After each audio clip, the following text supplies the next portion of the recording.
Good morning, folks. How are you? Morning, Michael. How are you, sir? Good morning. How are you? I am hungry. I So figured you'd be. I was trying to get into this thing and it wouldn't let me. And then I was clicking the button for the microphone and it wouldn't do anything. So I had to keep logging in and out. So I wasn't sure what you guys had said so far. But was there anybody here that's listened to the stream? I know I didn't announce it. I didn't like broadcast it saying I was doing it. But was there anyone in here that listened to it? Did he learn anything from it? Yeah, I caught the last half hour because I was just logging out of trading. But yes, I did. Let's get back to the conversation there. He's asking, and it's very good feedback. We have lots of folks here. Eli, you had mentioned that you had watched all of it. Do you mind going over quickly what you learned?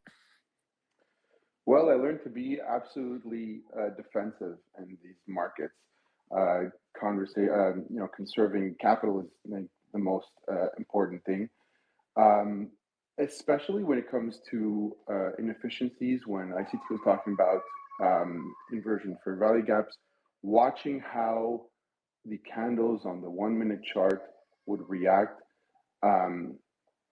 keeping the inefficiency on the chart as well as, at one point in the stream he spoke about having a balanced price range, so the price action would kind of like print one side, and then in terms of the buy side if you want, and then the sell side, and then he said, okay, well, you keep that inefficiency on the chart, and then he's kind of creating a narrative or trying to gauge whether price is going to respect the inefficiency at a later point in time in order to understand where price could gravitate to in the future. I just found it extremely funny, and it was probably a coincidence or not that a minute after the stream was cut off, that the Nasdaq decided to just go on a wild run. That's Phil. That's Phil. If you watched it when I was doing it live, right at the 6 minute after 11, when that candlestick did that false run and didn't take the macro time, I told you that's Phil. That's manual intervention. And they pulled it all the way back. And then once I walk away, then they'll let it go. That's the reason why I'm not going to paint you guys into signals, because there's so many people following me. And it's just basically, it's a free for all. It's an easy, like shooting fish in a barrel. So what I do is I post levels. You all know what I'm looking for because of how I teach it. So when I call out specific price levels, you all can watch that happen, and there isn't any engagement where they can target. It's just going to do it. So my point is this: if the fair value gaps that I outlined on the chart are still on your chart, if you were painting them on yours, as I did mine, you can see what they did with it. You can see they used it. You can see the information was still important. They didn't take it back to first presented fair value gap. It's fallen short of that. But we used that gap at, let me make sure I got the right time here, 55 minutes after 9. So that SIBI, which we were looking for as an inversion fair value gap, once they pulled it back and failure to launch was at that 11:06 1 minute candle, it didn't take out the highs formed at 10:18. Once they pulled it back enough into an area where I wouldn't have been participating in it, I would have been done. And then real quick, sudden, in 1 minute candle, they traversed all the way up to where I told you it was going to go. That is manual intervention. That is not algorithmic. That's them watching. That's them participating in our conversations. You can choose to believe whatever the fuck you want to believe, but that's exactly what's going on all the time. That's exactly why I would never do a signal service. They would wreck it immediately because so many people would be following it, and the people that would be in it, they would be selling the signals as their own. And it'd be so many eyes on those levels, it would build the liquidity that it would be easy for them to go in and just take it right off the vine. So you have to find your own way in this stuff. You have to put the work in figuring out how you're going to engage in it. There's lots of setups that happen today, but they're not the full range, run higher and lower. It's just simply, what are you going to take off the vine? And are you going to be content with that in the beginning and grow gradually over time? if I put everybody out there that's willing to listen to me into the market, and all of us have the same liquidity, the biggest stop loss is going to be formed based on what I'm saying. Here's where my stop loss is going to be. Where are you going to put your stop loss? Right there. And where's the other 500,000 people that's going to share it because it's been passed down through social media? It's going to make that big bubble on Bookmap. it's going to build up right there. That's like easy shooting fish in a barrel. That's what people that don't know how to trade or brand new to trading don't realize. I'm not going to build these pools of liquidity where they can just knock them off. I'm not going to do that. So you have to operate in your own shadows and just do your own work, find the setups that fit you. But what I really want to hear today is, for the folks that were watching, the structured approach to anticipating a failure to continuously move lower, like when I was outlining it during the 38 minute after 10, where we were flirting with going below that low that was formed at 10 a.m. I said it might just go just below that. And I was kind of like describing this analogy of a little dog on a big porch. And it jumped off the porch and it went right back into the range. That's problematic. That's problematic. Did it not pan out like that? Forget all the other stuff, because it's neither here nor there. The logic in which I was trying to encapsulate is seeing setups, seeing PD arrays. There was a fair value gap there. It could have went below that low, but I was telling you I would not be willing to do those types of things, because this is what I suspect may be there because of the time at which we spent inside of that 38 minute after 10, 1 minute candlestick, which is a fair value gap. It spent so much time in there. What it was doing was it was painting a bear flag. And those continuation patterns in this type of setup, that's a false flag. That's what's in my mentorship. Go in the 2016, 2017 mentorship. And I talk about these things, false bull flags and false bear flags, how to know what they look like and where they're forming, how do they form, what's the basis on what they're doing when they're doing it. And that way you don't get caught up in this so easy to follow me trading setup. Okay, it's a fallacy. And if you don't have criteria in which you define when it's not likely for you to be successful, even though you see a trade that has some similarities to certain things, it may be a PD array right there. There may be a sell side liquidity pool in close proximity. It might have all those things there, but it doesn't equate to this is a high probability short that's going to continue going lower. That's what I was trying to hone in on today. I was trying to use the time I was over the live price action teaching that very element. And I'm hoping that at least it was communicated. And if I didn't do a good enough job, then say so. That's fine. But that's what I was aiming for. I have some notes that I took about it. I can try to articulate them to see if they're correct. They are my initial notes, so it's possible that I have mistakes before I revisit. But what I wrote down there was that you said something about if we take that low by one tick, you want to know if it's gonna go melt lower, and if it does that, it should not go back into the range if it's really bearish. So if it stuck his head outside of the low. And then you did the puppy porch barking analogy, like when it went below it. No, you said if it goes below it and it then jumps back, then it's like a puppy that goes outside the porch barking to a bigger dog, and when the bigger dog barks back, it goes back onto the porch.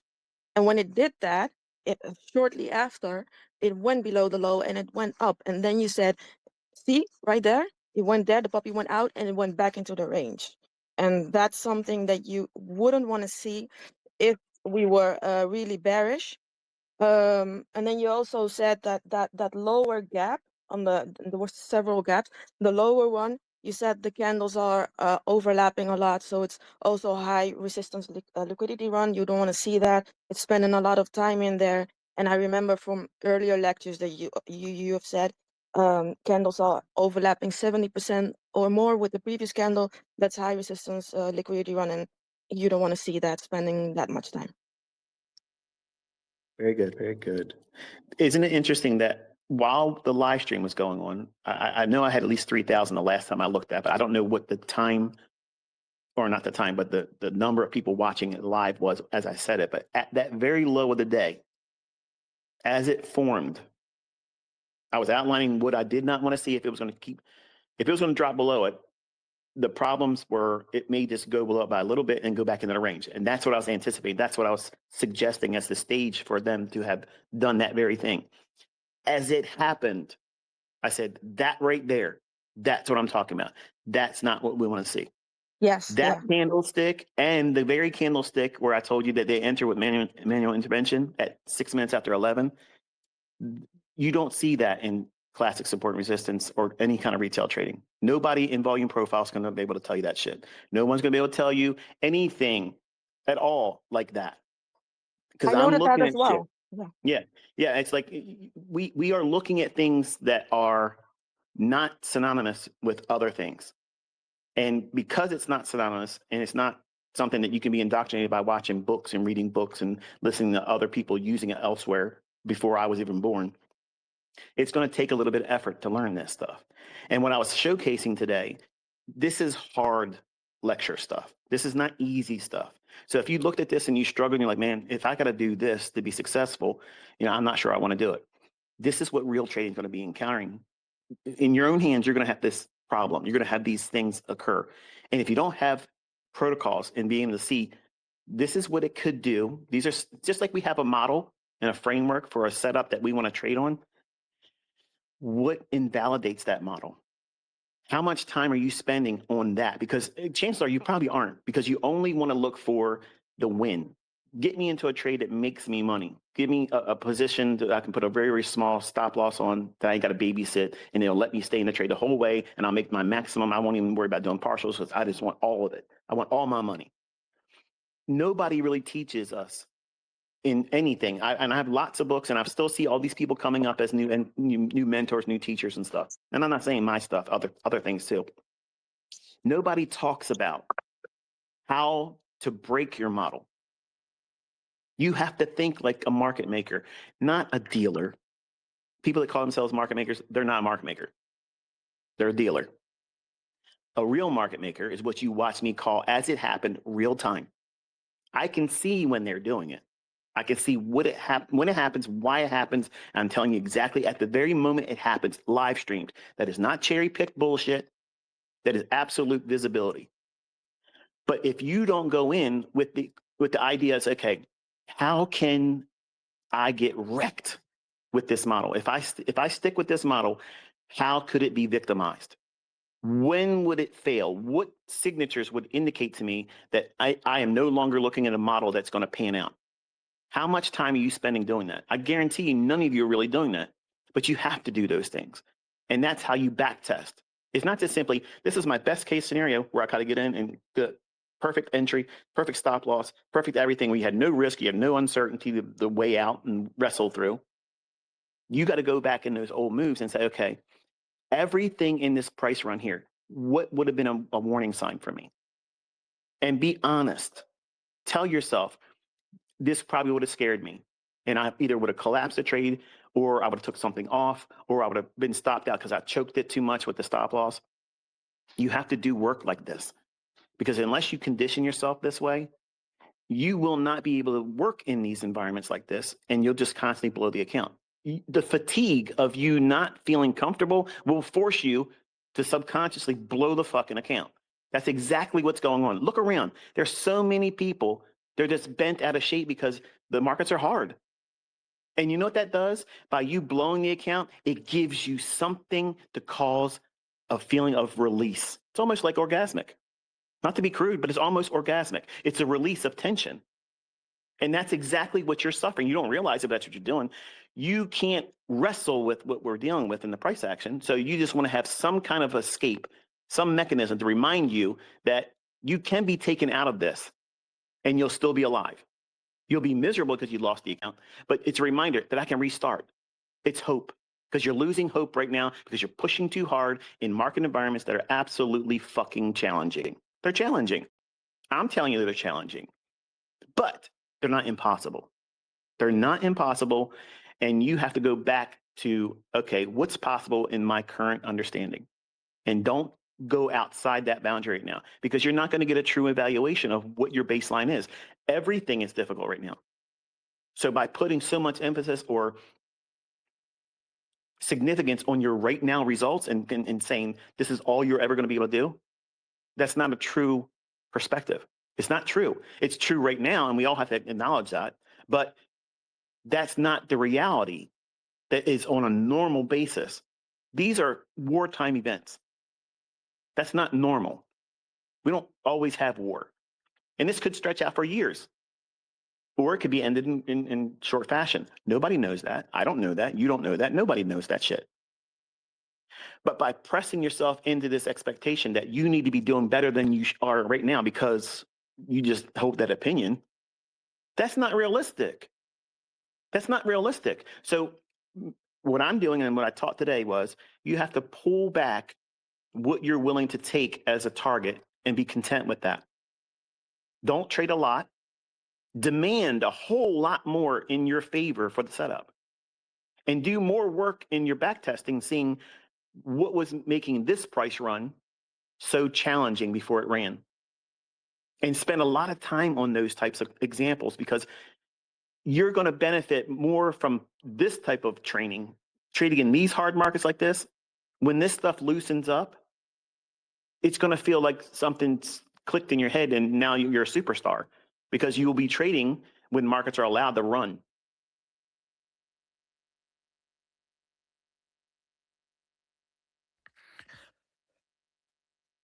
The cognizant pursuit of excellence within the algorithmic environment, knowing what that looks like, knowing how to do that, is what we try and do here, with anticipating what could happen. And today was pretty awesome. John, Yeah. so go. You want to jump in, Pitt much? Yeah, I don't know if there's other people that want to Yeah, I mention think what they got out of it. Let them go first, but I have a few things. pretty pleased. Michael asked, Yeah, go what ahead. did you got Go out of ahead. it? Go ahead and continue.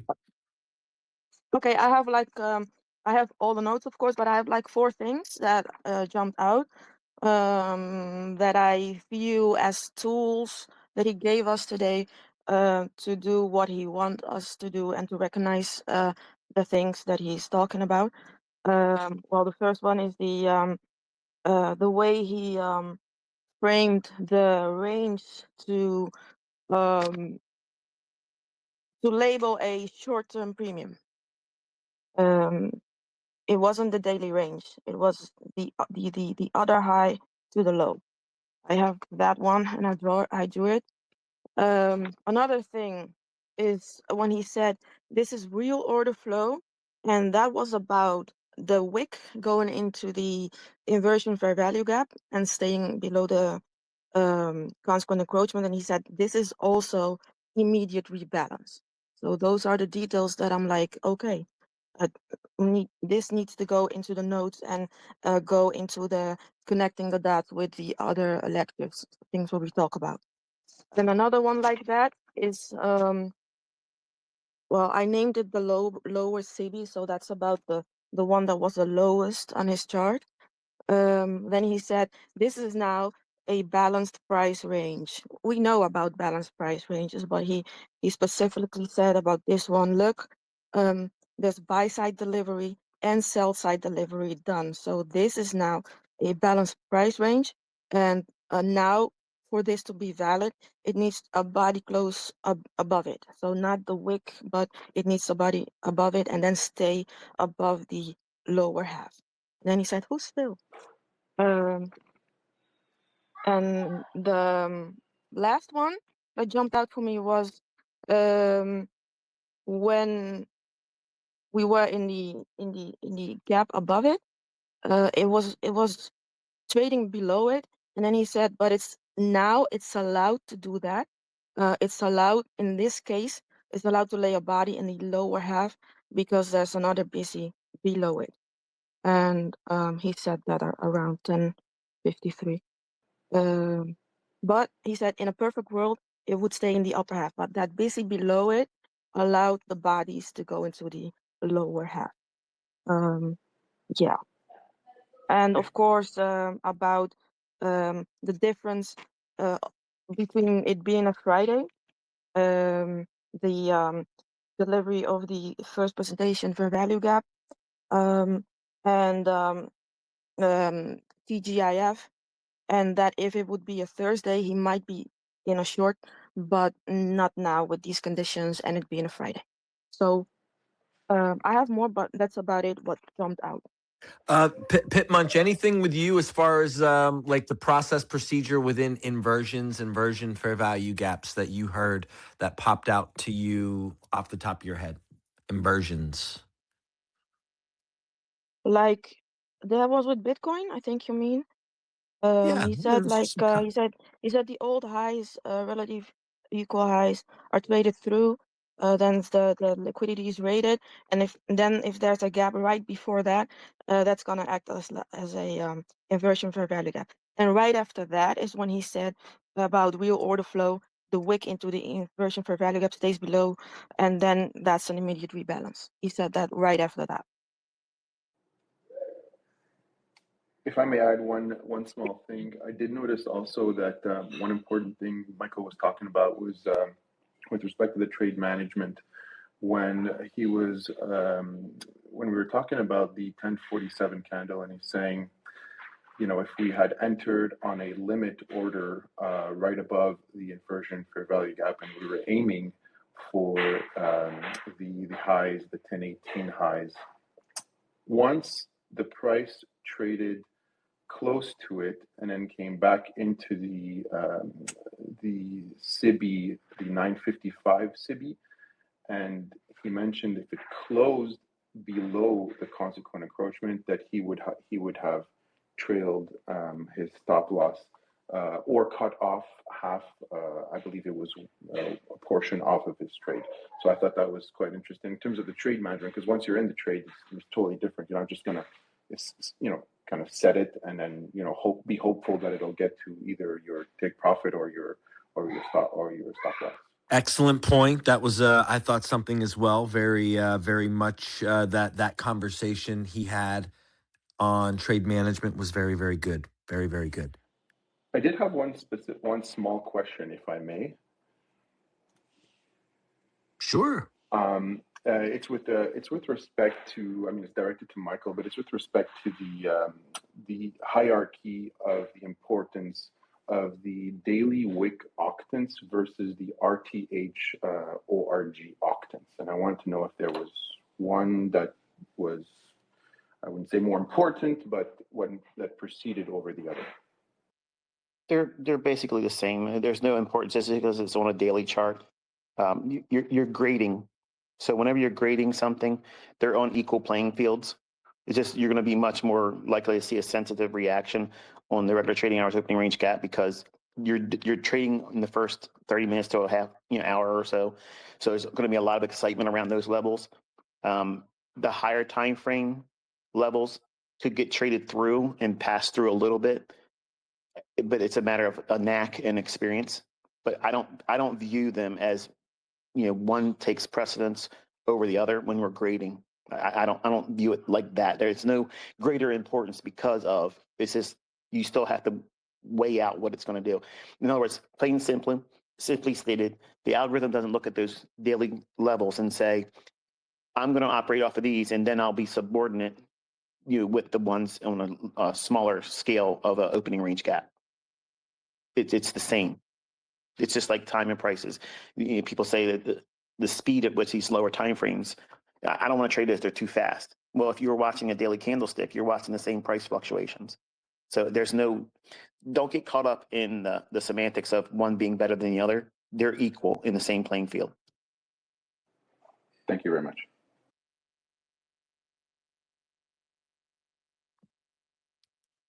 Love it. Keep it going. Keep it flowing. John Zorbas, you want to jump in here, buddy? Hey, Kitt. Yeah, man. Thank you, man. Appreciate it. Can you hear me? Yes, sir. Okay. First off, I got a chance to talk last time, but I was at work and I was rushing, so I didn't really get a chance to follow any protocol. So I'm going to keep it short and sweet. I'm 35. I live in New York. I've been trading for about 4 years. I started off first few months with a couple retail things, and thankfully I was put onto ICT relatively early in my trading career, and obviously never looked back. I normally try to trade order blocks, or I try to trade market structure shifts after an intermediate term high or a long term high has been taken out. And then I look for a market structure shift, maybe an institutional order flow entry drill after the market structure shift. And then get in on the institutional order flow entry drill, normally with my stop below the low, depending on how many fair value gaps are there, if it's one or two, or so that's my model. I wanted to first off thank you ICT for everything. Again, Kitt, thank you, man. I just want to say, Kitt, I really love your communication skills. The way you communicate things and express things very simply is awesome. Obviously, you too, ICT, but I wanted to give Kitt some credit too.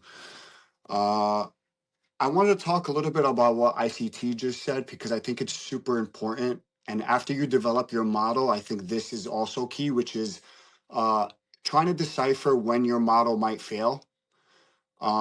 Because once you get a good model and you think it's, whatever, you have a good strike rate above 50% or whatever you're looking at, I think your next step would be to try and decipher when your model might fail so you don't take that trade or look for the reversal after your model fails. So I'm going to start from the beginning, which is when I was listening to ICT in the beginning and trying to figure out what he was talking about and understand his language and what he was doing. He always says, go to where your eye goes to the most and the easiest. So I did that. I found somewhere that my eye saw, which is normally an order block after like a short-term low was taken out, which would normally form an intermediate term low or a long-term low. So my eye went to that. So I stuck with following that. Then I tried to see, okay, when would that order block fail? When would that intermediate term low or long-term low hold? And I built my model like that, right? So I understood that at these intermediate / long-term highs or lows, there was big reactions there, whether it was before the intermediate or long-term price swing was taken out or after. I knew that there was big price moves around this point. So I knew, okay, I wanted to be in these areas because like he said, I don't want to be in trades that are consolidating, like we have now. So that was my first step. I found somewhere where my eye went too fast, and then I wanted to make sure that in that area there was strong price moves, whether it was against me or that swing or order block or for it. And then most people take setups like on the 1 minute or sub 1 minute, but let's say 1 minute for now to keep it simple. But you can't just take a setup on 1 minute because your model's going to fail because you're running into a 15-minute setup, or an hourly setup. So I think it's super important to keep track of higher time frame models, even though you want to trade the 1 minute. So now I know sometimes it'll give me a 1 minute model, but it's coming into a 15-minute fair value gap, a structure breaking one nonetheless. So it's probably best I don't take the trade. Can it deliver? Sure. But more times than not, it doesn't. The point I'm saying that is, like ICT just said, I'm just harping on what he said. It's super important to try and figure out when your PD arrays or model may not pan out the way you want to. And sometimes it might, and you're going to miss it. Like this morning, I had a short model, but I didn't take it because I don't really want to be short down here. I know ICT said it could go low, just the way I read price action. We've come into some order blocks on the 4 hour from last June that I'm not really trying to short into this.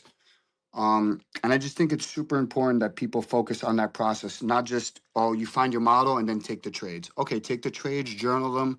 But then if you take a loss, whenever I take a loss on my model, on my 1 minute model, I always go back and I look, okay, why did this fail? And 9 times out of 10, there's a reason that it failed, whether I missed something on the 1 minute or I missed something on a higher time frame. It's super important to keep track of these. So I kind of just wanted to harp on that because I think it's important to focus on the process of building your model and trading. Anytime anyone ever asks me, can you show me how to trade? Like, what do you look for? I show them a couple things, but at the end of the day, I always point them to ICT because no one's going to teach it better than this man. Sorry. And he teaches it perfectly with the right amount of information, but also making people be patient. And I always noticed that, and I respected that. And I understand what he's doing, so I don't mind the rants. I just kind of wanted to share that, man. To just for anyone that's new, focus more on the process of how you build your model, versus you just find a model real quick and then take trades. That's cool. You could do that if you want it to be that simple. But I think anyone trying to learn these concepts wants to strive for more, or just to be better. You know what I mean? So I think that's super important. I just wanted to emphasize on that.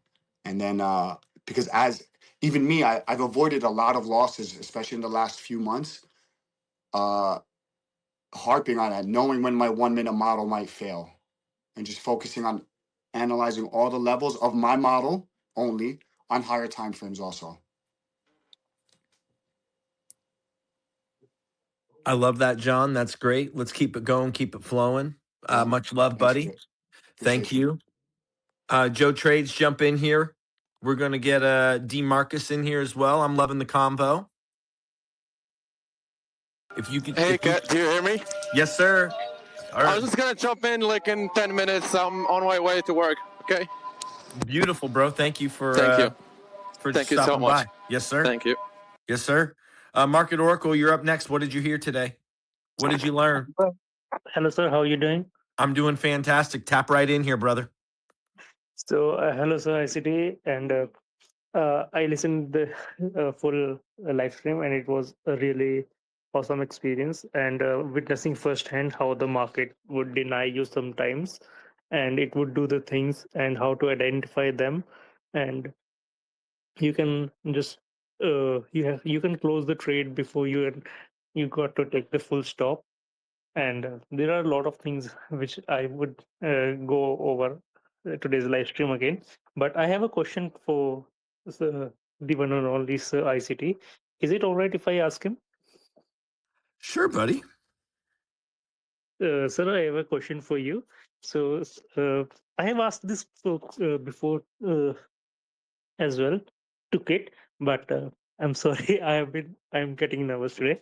So my It's question okay. is, It's okay. sometimes when we have a level, like we have a buy side liquidity, price goes up and then goes down.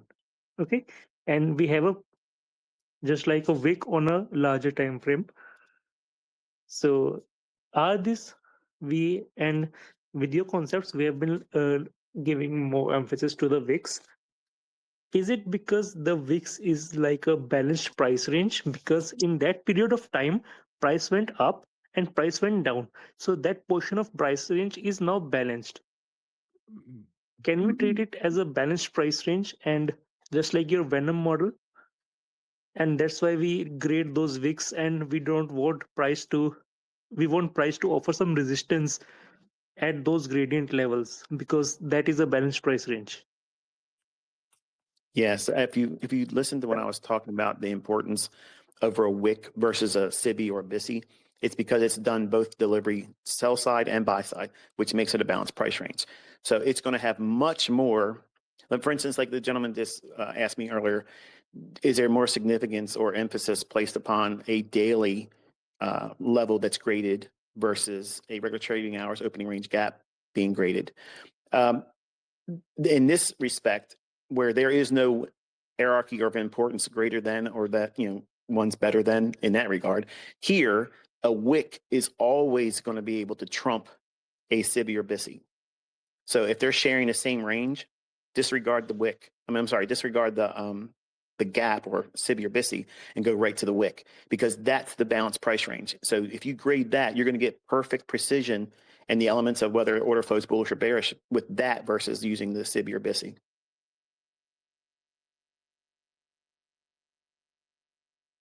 Wow, Thank that's you. saucy. Good question, Market Nice. Oracle. Yeah, nice High question. Yeah. five on that.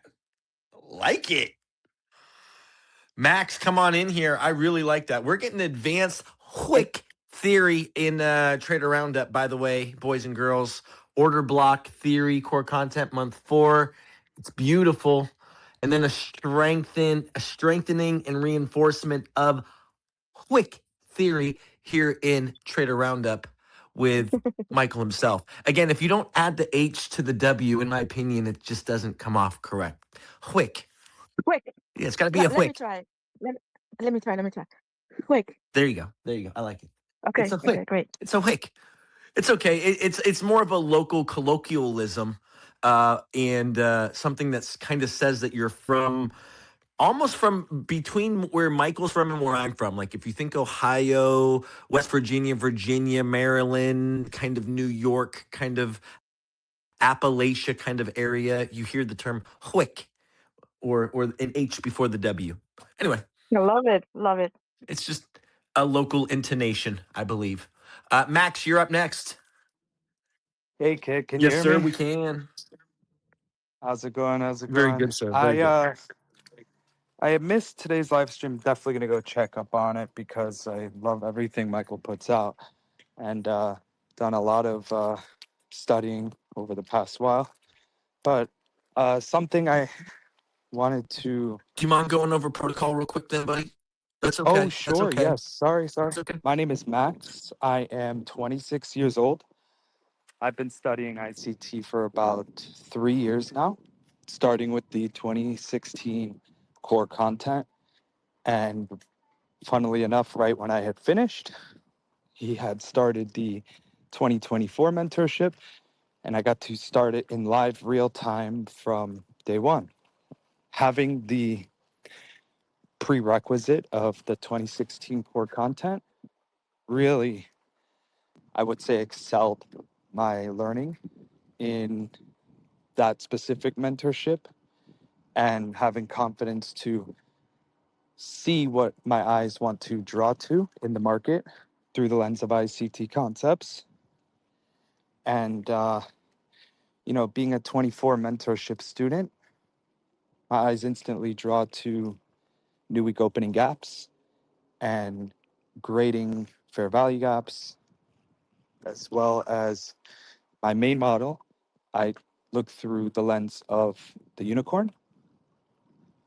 So I'm I always love it. looking for a breaker and some sort of fair value gap, whether that's pairing a The quote nested unquote PD higher time array. frame. I mean, he taught Yep, about it. That's one of the more powerful, consistent deliveries. It's awesome oh, that you totally. utilize that. I love that. Well, I think in every, reversal, you could even say, it has to obtain, I don't want to say has to because I might be wrong, but I have noticed that they contain those elements in every either shorter time frame, um, extension, or reversal. So, I mainly when I see that purge and revert pattern, which Michael taught a while back, that is my main method for looking to be on sides with the present delivery.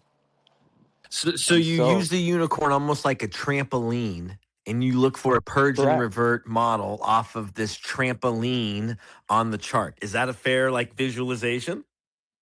Oh yeah, totally. Not Nice. to say that I solely No, look no, for that, yeah, but I think that's what my eyes clearly. draw That to. it's nice for someone that might Yeah, not be as familiar with that model. When you think of the breaker totally. and the fair value gap, you can kind of draw it across, and then you're kind of looking for price. It can bounce up and bounce off of that price, and that visualization of it kind of bouncing like a trampoline, I think is kind of a good analogy. No, yeah, totally. And even further adding to that, on the side of the curve that I'm looking to trade on for that purge and revert, I'll even try to look for extending the concepts of first presented.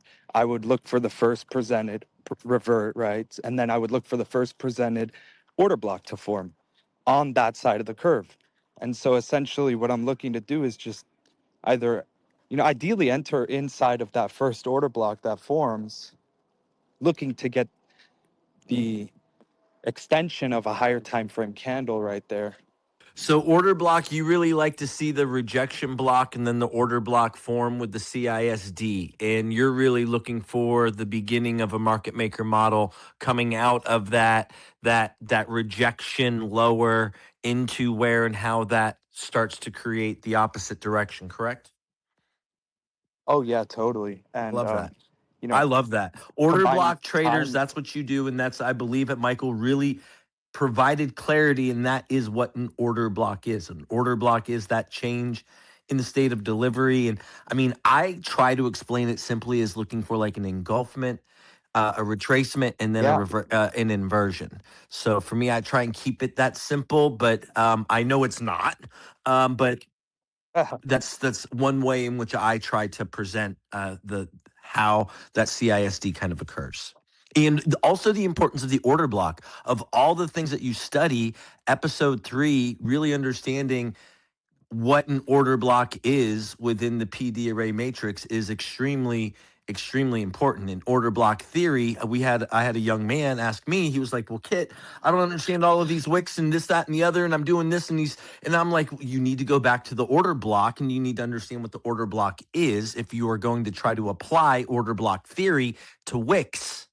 Right. And how you do that is through the rejection block and understanding in episode, I think it's 4 or episode 6 of 14 within month 4 of the rejection block, and understanding the 50% of that rejection block and that wick and what it is and the early logic that's presented to you in where and how to utilize these wicks as order blocks and their ranges in your if then statements.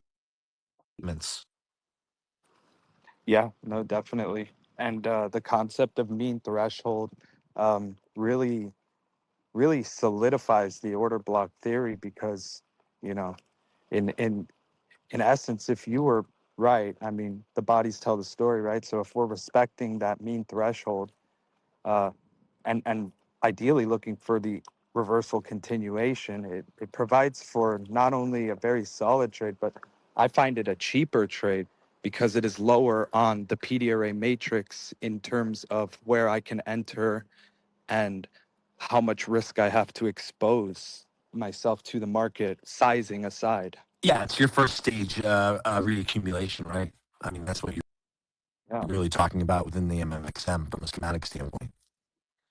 totally. And so yeah, I mean, I guess that's simply put as I look for market maker models. I really do enjoy the lower time frames, 1 minute, sub 1 minute. I do find myself on the very, very shallower time for the lower time frames.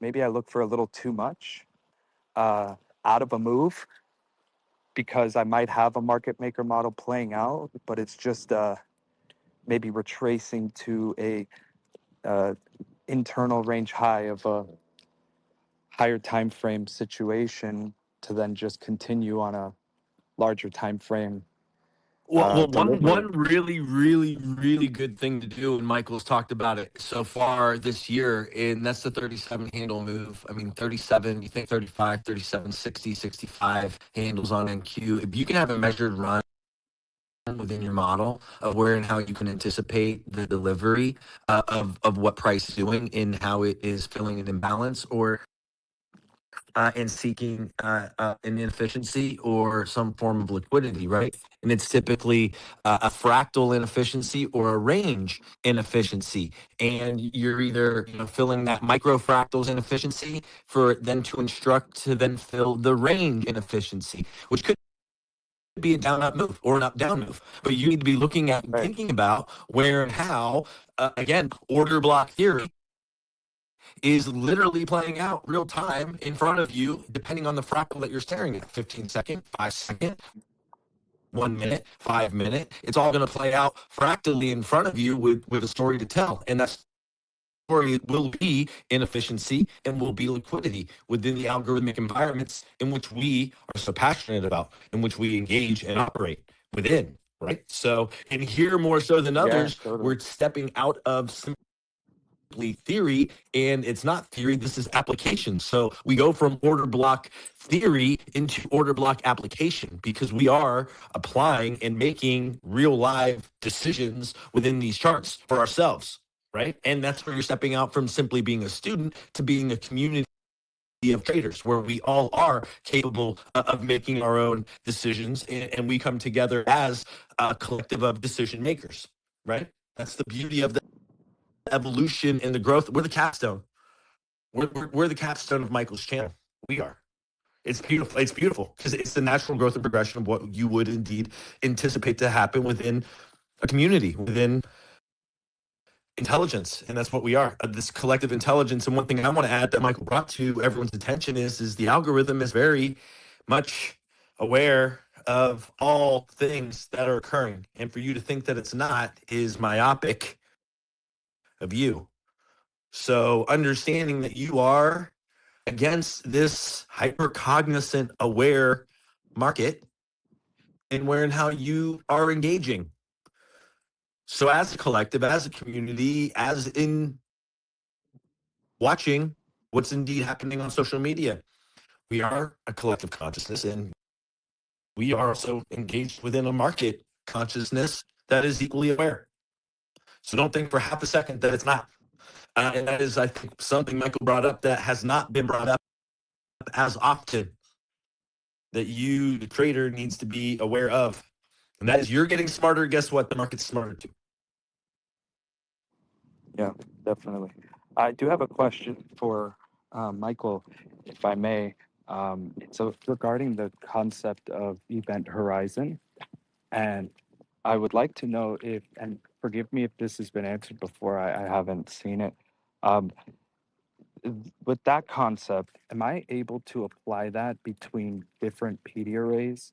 So let's say in the past, and it has worked, but I want to know if this is something that maybe you would consider do or already doing, with the concept of, let's say, a first presented and then a new week opening gap, and then from maybe the high of one to the low of the other, and maybe even grading them to see how price reacts within those levels. Is that something that would be a constituent of your concepts? You're delving into Enigma. I see. It's a Because lot that is of that kind of stuff. And knowing, once you know the PDF, I think today I demonstrated again live. I know which ones I'm looking for, and I know which ones the algorithm's going to refer back to, unless manually intervened. Once you get to that skill set and level where you can see the ones that are the right ones to be utilizing in the current market conditions and market structure and the session you're trading in, if you start dividing the difference between that PD area you're entering and the next one, many times if it's short, if you trade down and you see an expansion to the downside, if it trades back up the event horizon, I'll add and pyramid at that level. You don't see it on my charts. Sometimes people are like, why did you build in pyramided entries there? There's no PD array there. It's the event horizon. Mhm. Yeah, that's a very powerful concept. I got the privilege of learning, and it's something that I try to utilize a lot, and to great success, I will say. And the first presented concept is extremely powerful. Actually, I had just seen your video the other week about the New York lunch algorithmic theory, and you had mentioned, and please correct me if I'm wrong from my interpretation, but essentially you're looking in that model for a liquidity target aligning with the time of the end of New York lunch and the beginning of opening range, utilizing the first presented in that New York opening range. And I believe you also had notated the last inefficiency created right before opening range. And you were saying that the algorithm essentially, reacts to these, I guess, levels, we could say. I want to know if there's anything maybe I missed there, but I have been back testing this, and it makes me want to trade New York lunch. I'm not gonna lie, which is something I hadn't done too much of in the past. Do you find it's difficult to argue against the idea that these markets are driven autonomously? Oh no, I wholeheartedly know and understand through your concepts that they are, and they're delivered autonomously. Now, I guess you have mentioned manual intervention, and I'm guessing that would essentially be some sort of manipulation, right? Yes. Of sorts. Okay. They'll override the present script that the price is under, and they have a lot of camouflage. They have a lot of people out there that they're indoctrinated. They drank the Kool-Aid that it's buying and selling pressure. They can see because of what people bought and sold the last time. Listen, for the folks that are trying to kind of like force this idea as this is the reality of price. This is the real order flow. You can see what these people bought and here's their orders. This is where, yeah, that's fine. We're also seeing the same thing in the candlesticks too. You can see it where the candlestick open and where the candlestick closes and where the highest high and the lowest low. People traded those prices. Right. We can divide those ranges and lay a schematic of whether it's a premium or discount relative to that range you're defining, whatever that range may be. If you're bearish, if it stays in the discount side constantly and that's creating a level of resistance that it can't overcome, that means order flow is bearish. And if we split that down into more specifics like octants, grading specific ranges and levels, you bring in and usher in a level of precision that's alien to anything else out there. And it's like that's the biggest thing, the biggest compliment that you can give. And this is the one that I accept and I look for it and I kind of like covet it.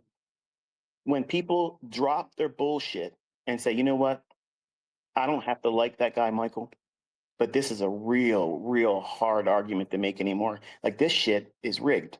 And it's for them to agree with that. If they have a service, if they have a community, they don't have the skin to stand against everybody and say, it's okay if you don't believe it. I do. I'm out here all the time saying this is what it should or shouldn't do. And it's not based on other things. So when I hear someone say that, I absolutely see it now. Isn't it liberating that, now that you said it, people heard you say it, that's not worshiping me. It has nothing to do with me. What are you saying? You subscribe to the idea that these markets are efficiently driven. So that means that's advantageous. Unless they intervene manually, we have the greatest advantage because we're not looking at horse shit. How do you look at because of somebody's buying and selling at an old price level? That doesn't mean shit about the next price run. It means nothing. You're forming a religion on something. But when we start looking at levels that are not hiding from you, they're right there. Everybody else can see it. This stuff has been out there all the time in front of you until you get taken to it and your nose is placed right here. Now watch. See what this is doing? Watch what it does. Watch these characteristics. See these things repeat. When this stuff happens, the scales fall off your eyes and you're like, oh, wow. Now, if this is true, this isn't complication. This is simplification through the lens of efficiency and consistency. Because if there is an algorithm, and once you come to this conclusion, if there is an algorithm, and if price is delivered algorithmically and autonomously, that means you're not going to ever run out of opportunities. Right. I mean, essentially, it's a timeline. We're scaling through the lens of, uh, uh, I mean, think about it. Like, if I was an algorithm, me personally, if I was a coded system in a computer, I would essentially have to deduce down to like what is the true essence of bearish. That would be below the mean threshold or consequent encroachment in let's call it an imbalance of buyers and sellers that people want to acknowledge. And right, so we have why would price have a body close above 75% and then dump down? I mean, yes, it happens, right? But like I just try to deduce it down to the simple fact of like it's kind of binary, right? Precisely. That's exactly what it is. It's all binary, period. End of story. Until they intervene manually and they distort something. They do it advantageously. And usually when Right. it happens, just wait a little bit of time and then everything comes right back in the sync. And when you start watching the PD arrays support price and order flow, then it's over. The intervention's done. Yeah. Something I have noticed in these present markets is a lot of that, manual intervention. And I mean, like you were saying, we're times of war, borderline unprecedented times to even trade. And I could tell you without a doubt that the market I entered in 2023, 24 was a lot smoother of a market in terms of a larger respect on PD arrays. because I think we were essentially delivering on a higher time frame. I wanted to add and even ask a question to Michael. I posted it, and I believe we are entering the characteristics of an inside year. We are creating gaps and inefficiencies within the middle of a range that then don't exactly always have to be filled. So, I mean, within experience, Michael, I posted and I kind of said it joking around, but I mean, who knows, right? But I mean, we're pretty inefficient within this consolidation, which isn't indicative towards the necessity for price to really go anywhere. And then within these conditions, yeah, I mean, it just adds to the difficulty of what these markets are, right? So, yeah, I don't know if there's even an answer, but I mean, I'm already early speculating potentially an inside year after the large expansive range that we had last year. And with all of these, I look at the NWOGs and the NDOGs and all of these gaps that are forming within the overnight sessions that get filled or not, that then remain imbalanced, that eventually do return back to being delivered to. So it just looks to me like a thin market without a lot of investment that is getting, driven towards efficiency and inefficiency and, liquidity. So they're trapping bulls and I think that trapping was well said. bears within the same weekly profile, which is, in my opinion, very, again, signature of very thin liquidity within a market. Well, I don't want to. I don't feel comfortable personally going out and trying to call an inside Fair enough. Yes, sir. I yearly understand. range. Yes, sir. As I admitted recently, like I'm learning in these environments based on what we're all forced to operate in. So I'm weighing a lot of logic in theory that I've held to for 3 decades. Largely, it's holding up, but when they pop in and they want to just say, well, we're gonna we're gonna say that they discovered the fountain of youth over there in Kuwait. The market's going to go blast on off. Okay, and you start digging into it, you can see that they're front running all that stuff. So we are really up against some very challenging conditions because we have people in positions that are affording themselves the luxuries that are not equipped to us, and they're facilitating that. They're bringing it to. They're the catalyst of it happening. And if they're short term getting in there and is getting it, they're fleecing the average Joe and anybody else that's participating that may be offside against that run. So I'm not comfortable making that claim. It was the extreme of my comfort was me telling you where I thought on the daily chart the major averages would go. And I'm satisfied with silver. I'm satisfied with gold.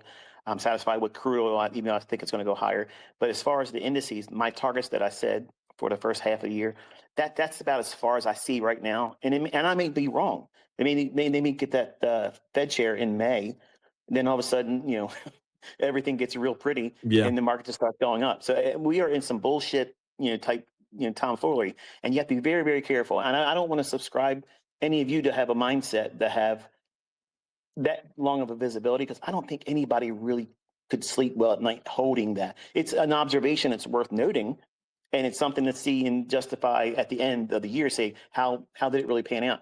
But I have to be careful when I say something, because and Kitt, you got to be careful too, because you're growing. Yes, sir. And if you make opinions and you they're so far out in the future, just be careful, because there's a lot of people that have a high regard for you, and they may not listen to you, and they take on risk that they trust your opinion, and they're going to subscribe to that, and they're going to hold to it come hell or high water, and it may hurt them, and it may actually affect your relationship with them as a conduit. So just be mindful of that. It's a lot when you're a mentor, when you're teaching, and you're managing a community.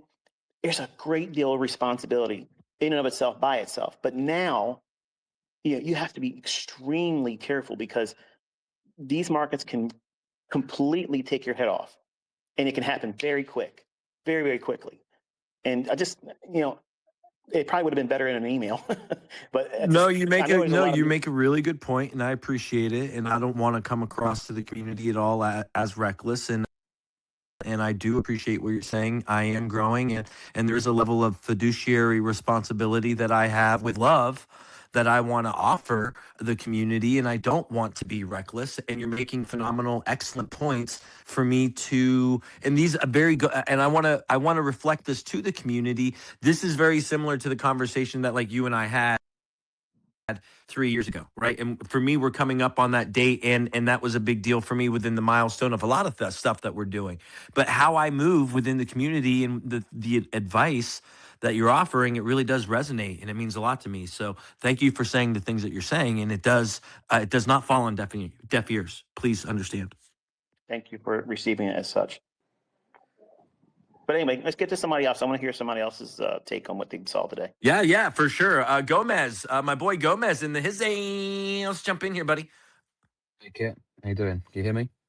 I'm pretty good, buddy. Did you tap in at all? Did you hear Michael's stream? Unfortunately, I didn't, so I can't add anything to That's that okay. video. That's okay. Ball tap, but we're here anyway. Much love. Jump in here. No big deal. Little ball tap, but that's okay. Yeah, no, I will get to it later on today, as we spoke before. No, I know you will, and we embrace you with love, brother. How's it going? Yeah, I all mean, good. for what do you got for us? All good. First to introduce myself, my name's Tim. I'm 39 from London. Started trading 16 years ago with the retail stuff, and then was introduced to ICT in 23 by my brother, April 23.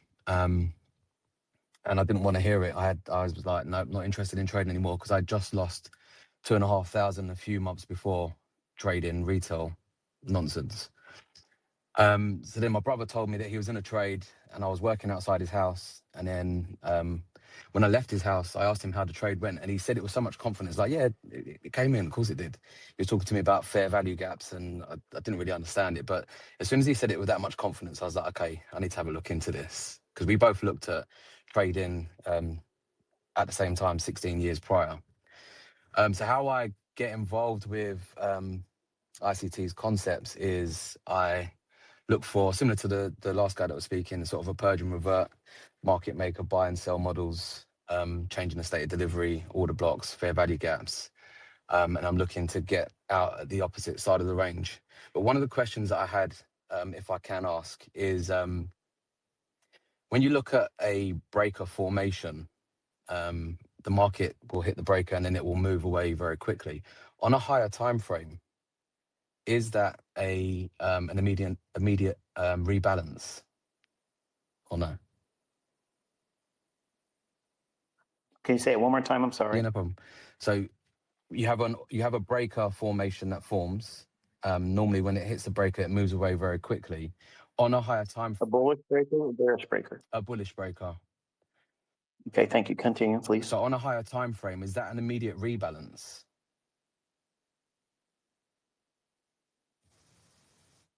It can be, but not always. Okay.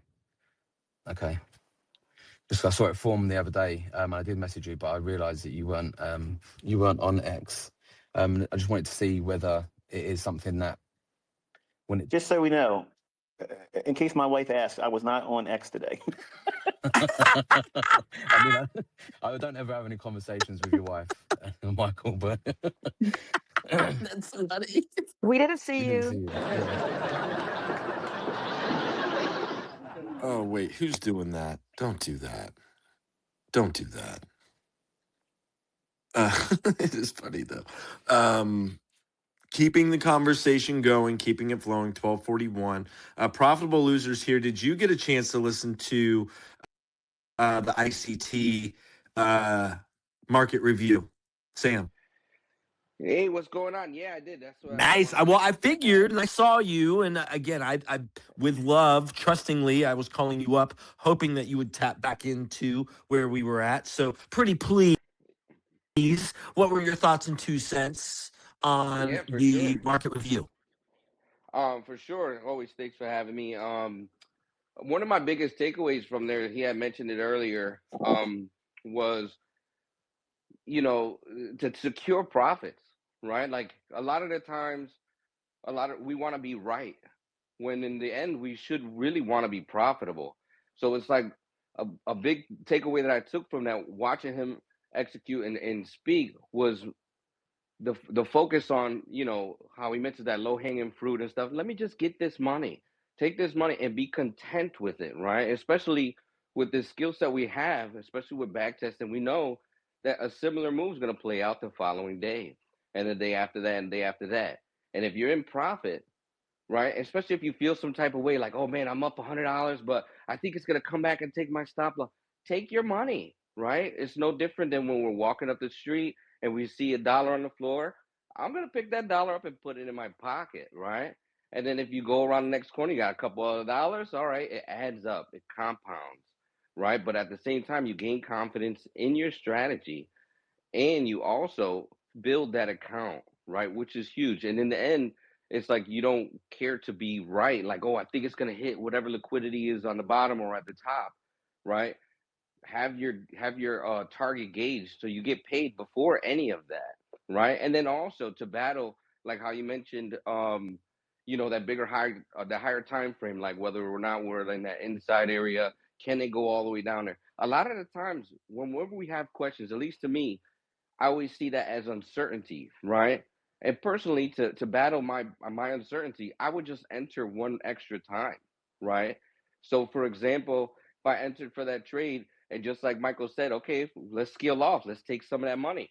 With that one entry, I'll take that money, but that other entry will be a free trade, break even, and it'll battle my uncertainty of, are we gonna go all the way down there? Right? But what's for sure is securing those profits. And if for some reason you don't have enough in your account to enter 2 times, then just take your money. The key thing is to secure profits, right? And be content with that, right? And pat yourself on the back. You did something great. And you know it only gets better, especially when you got these calls that you're able to ask the mentor and he's able to reply and to assure you that you're on the right road, right? So continue to believe in yourself and definitely scale off. That was huge for me hearing him say that, because it just lets me know I'm personally on the right path, because I do that, right? I'll set a target and I'll have profit be taken out before that target is hit. And if price goes past that target, then if I want to chase that, then I should have entered more than once. If not, then I'll just wait until another few hours later and see if it shows its hand crystal clear once again, right? Or if not, the next day. But it's huge. It was really good to hear him say, you know, you have to secure that money, you know, because in the end, we don't care to be right. We care to be profitable, right? And that's less wounds that way. So I appreciate you always. Rock on. That's my boy Sam in the house. Good commentary. Yeah, partial pay. Partial pay. Partials pay. Well said. Let's see who else we got here. We heard from John. We heard from Gomez. The Rocket Man. Yo Buzz FX. U.S. Air Force vet. How you doing, sir? You there, Rocket Man? Excuse me, Kitt. If he doesn't come on, Yes. oh, sorry, I'm hopping off. It's all good. Come on. Jump on in. Hey, how you doing? My Can you two guys hear man, me all Kitt. good? Whoa. Rocket Man, you're up, buddy. Can you guys hear me okay? I can hear you, Rocket Man. Joe Trades, can you hear Rocket Man?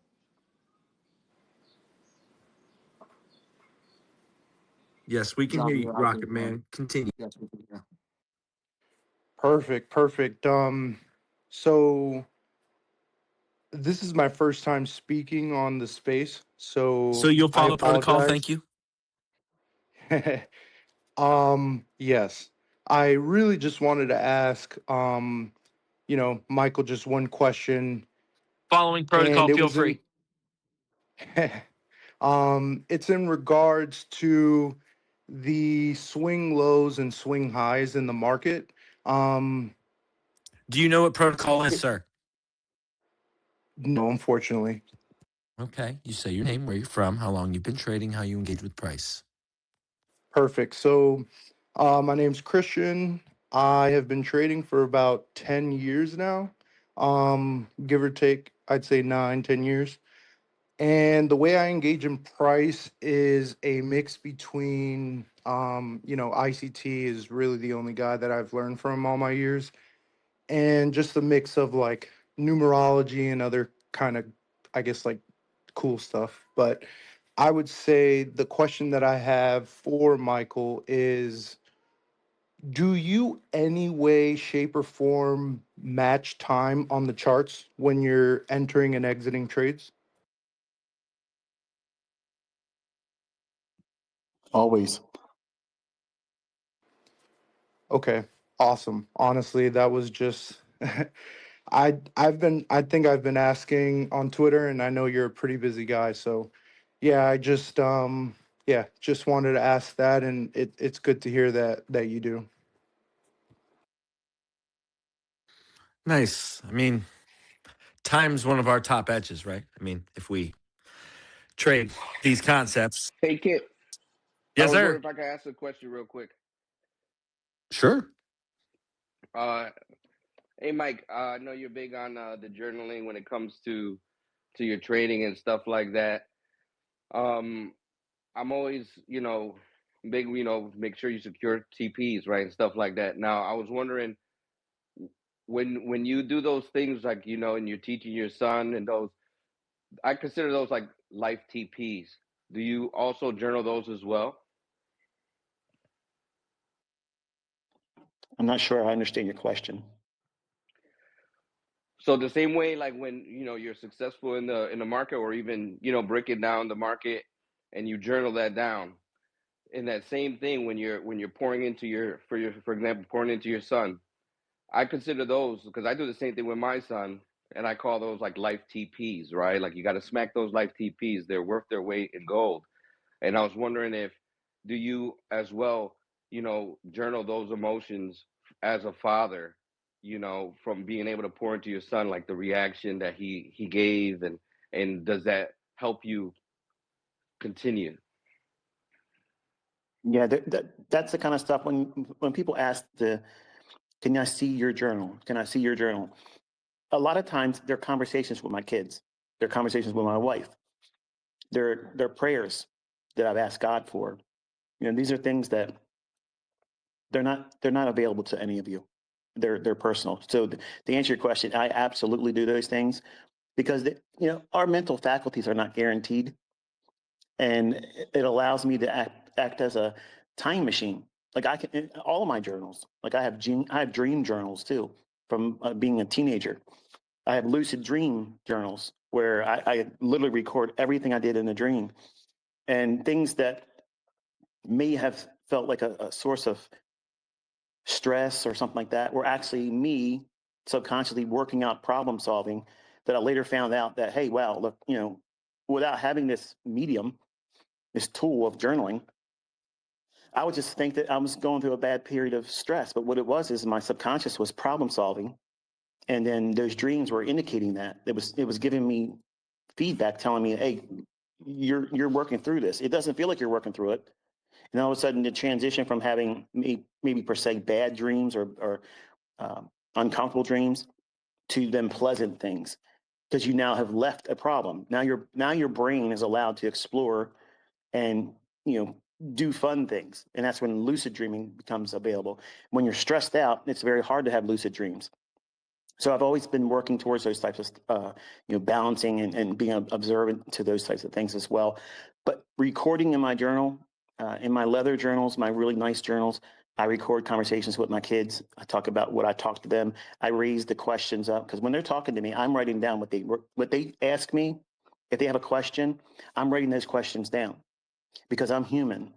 And I record in my journal my response to them in that question. And then I leave room for that, because invariably I'll be driving somewhere and I'll be doing something, and then it'll jump in my head. Why didn't you say this? Or you could have said this, and this probably would have done a better job, or it would have helped communicate further. And if if he's doing whatever he's doing, if he's away, like something that's preventing me, I'll go back and I'll write in the journal, this is what observation was brought to me. And if it's an unction I feel that came from the Lord, I'll record it as such. But then I sit down with my son again, and I'll say, look, this is what Dad feels that needs to be said in addition to our conversation about whatever you asked me about. And it isn't always just trading stuff. It may be spiritual things, in relationship to God. It may be, he's a young man when he was going through the change of life from a little boy to an adult. As a dad, you're going to get questioned by the son, say, is this normal? These things, I'm feeling are this something that I need to be concerned about? And all those things I recorded. So they know I treasure moments with them. My wife knows that I treasure moments with her. And should the Lord take me away, they have a unique opportunity to be able to relive those moments again in my own handwriting, not typed out, just like they can listen to me talking like I'm talking to you right now. They have thousands and thousands of hours where they could just say, you know what, I miss you, Dad. If you're not here, I miss you, but it's like you're with me right here because you're talking to me. And I'm answering your question, but I'm also talking to them and reminding them that's why I do what I do.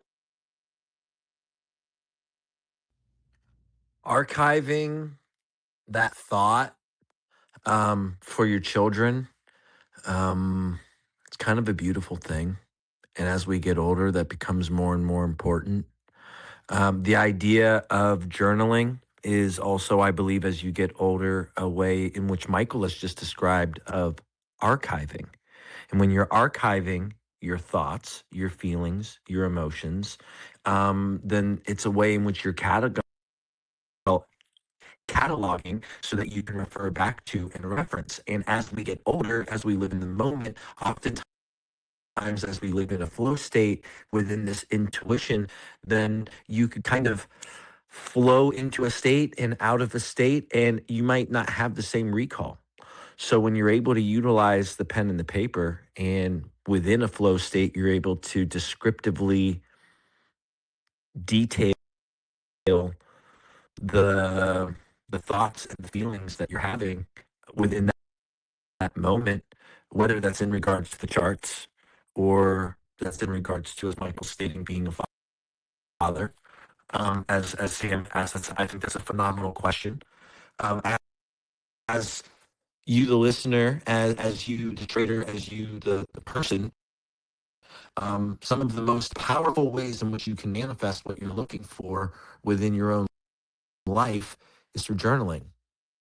And as we get older, that becomes a transformation from journaling into archiving. And you don't really appreciate the importance of archiving your thoughts and your feelings until you've lost people. And that's just a fact.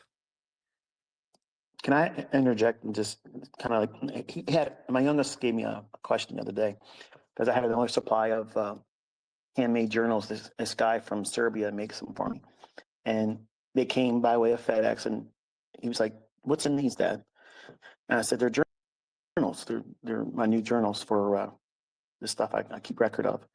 And he's like, what made you want to start doing that? I said, watching an old man, can't remember his own name, couldn't remember his wife's name, or recognize his own son. And that fear, I don't ever want to have that experience. Like, I don't ever want to have that. So it motivated me to record things. And that way I have a record of memories. I have something that I can relive. And I can tell you, I've always had this ability to retain things. I wouldn't go so far as to say it's photographic. I'm not about to say that at all. But whenever I have conversations with people, if there's someone that's open-minded and they're wanting to have a wonderful, engaging conversation, they hear me talk and they say, wow, like you have a really great imagination. And I've also had conversations where trolls have listened to those conversations and they've said, see, this is how you know it's fabricated because he's got really a lot of details. That's usually the telltale sign that he's making this stuff up. Well, that's a lot of work to keep track of all those things that keep, if I'm making it up, that's a lot of details to keep track of. I don't think it's possible for someone to lie that much and keep track of everything. It's just too difficult. But I can tell you moments in my life where In trading, before trading, while trading, when I lost a lot of money in trading, all these things, I have encapsulated them. And I have the unique perspective of reliving them in a way a lot of people don't. Because think about the first moment. Well, think about it like this. Think about your first kiss. Think about what that was like. Do you remember the smells? Do you remember what they were wearing? Do you remember what you were wearing? Do you remember what happened right before that moment, before you knew that kiss was about to take place? What was the last thought in your mind before you did that? I have that recorded. I have that. Checkermint gum was what she had on her tongue, and I remember tasting that. I have that. You probably don't. You probably don't care as a man. But to me, I can relive that anytime I want. Pick a journal up, open it up, any date, boom, there it is. I have that ability to do that, and it transforms this local, maybe boring moment in my life that I'm living in, or if I'm going through a period of depression because something's happened in a family member and I lost them and I can't reach them anymore because they're moved on. I replace it with something positive. And I go into a journal in a year when I knew that took place, and I thumb through to the date and I find it because I do a title of the things that, kind of like when I title my spaces. It helps me remember things. So my son asked me, he said, what got you into it? I said, I don't want to forget good things. And if it's good enough for me to want to remember it, I want to be able to pass it on to all of you. I want you to experience it. Better than reading someone write a novel that's fiction. This is my life. Like I have photographs of sunrises and sunsets that are beautiful, absolutely beautiful. But if I was just to show you and say, hey, look at this, big deal, dude. I see the sun every day. But I can tell you what I was thinking about when that happened and what I was praying about when I was looking at it and being thankful for it. What I learned, and this is what you're actually doing as a journalist, you're taking things in your life and you're becoming an alchemist. As a trader, you're an alchemist. You're handling fear. You're handling greed. You're handling excitement. You're handling insecurity. And you're placing them through a process of transmutation, and you're turning them into success. You're turning them into power, something that's noteworthy. You're turning them into blessings that you now have the ability, once you transform them in your own hands, you're taking something that's scary that most people can't do. You're taking something with a little bit of money, turning into a lot of money. You're an alchemist. And you're keeping track of all of these transmutations of taking things that everybody has these things. They're stresses, these problems that you have solutions to, that most people throw their hands up and say, that's it, I need a bottle to drink from. The answer's at the bottom of that bottle. And I'm going to keep drinking until I get to the bottom of it. And you find yourself in a deeper problem. You self-medicate. You do poor decision making. You go out and you mess around outside your relationship because you can't figure it out. You distract yourself. You're an alchemist there too. You're taking good things, good health, good relationships, a small setback, and what are you turning it into? A mess. And I watched my family members do that. And I said, I wasn't going to do that. I'm going to have the same problems they had. I have to start as a working person. I have to develop skill sets to help me make money when I'm not awake. And I'm going to record the process. I'm going to record the journey. I'm going to overcome the problems that's presented to me because I'm an alchemist. All of my best journals that are not trade related, they all have the transmutation emblem on the cover of it. They cost a lot of money because they're handmade. And I record these things, these experiences, because I am very much like a wizard, because I'm taking what everybody else has at their disposal, and I'm bending them and I'm contorting them and I'm placing them through a process, and they yield to me an outcome that's favorable. And I can take that outcome that's favorable and profitable, and I can place that in somebody else's hands and bless them.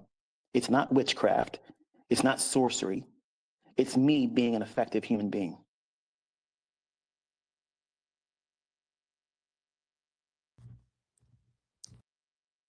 The musings of an alchemist. real alchemy. That was That's awesome. the most thought-provoking, thought-revealing declaration I've heard on Trader Roundup. Being an alchemist. Yeah, and the, Jump in, Pip Munch. yeah, also the reversed alchemist, like taking good stuff and then turning it into a mess. That's also That alchemy. That's it's very some of the interesting. most thought-provoking psychological thinking that you could kind of apply towards yourself. Being a wizard, being an alchemist within the chart, it's kind of mad. It's touching, actually. I'm struck emotionally by it because I feel it. Yeah, I feel like I never really tapped into my own power in that regard or thought of it in that way, and I mean that is magical, and that yeah, I get it. tapping It into hits that to the core. magic is not everyone can say that they've done it, and I think a lot of people yearn for an ability to do that, but I believe the pathway and the journey that we are all on yields that result.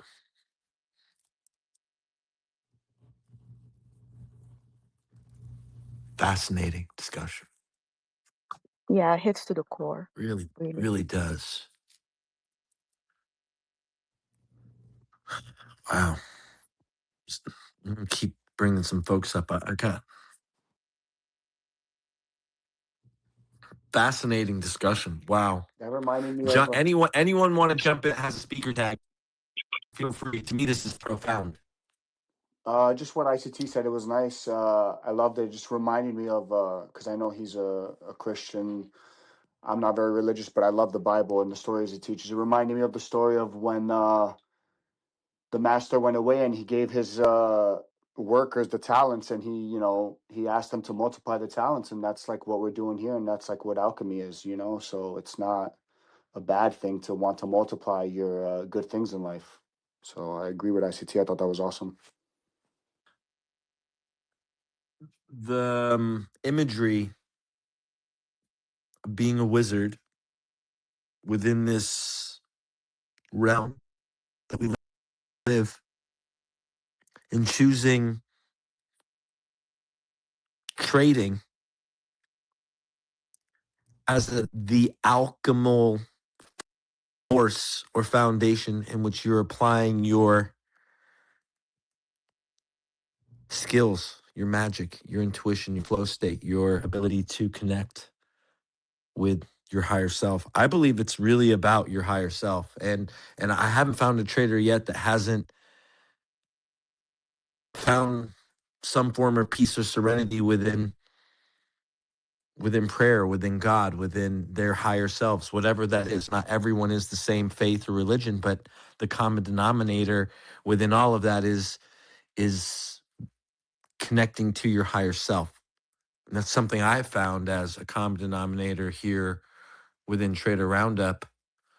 And it's really a beautiful thing. Zilatam, my friend, my French friend, are you there? I'm no French, man. Okay, you speak French. Not often, man. Okay. Can you jump into the conversation we're having here? Yeah, it's been a cool conversation so far. I really You're breaking up on me, Zilatam. Zilatam, I can't hear you, buddy. I'm Yeah, we can't hear you, man, unfortunately.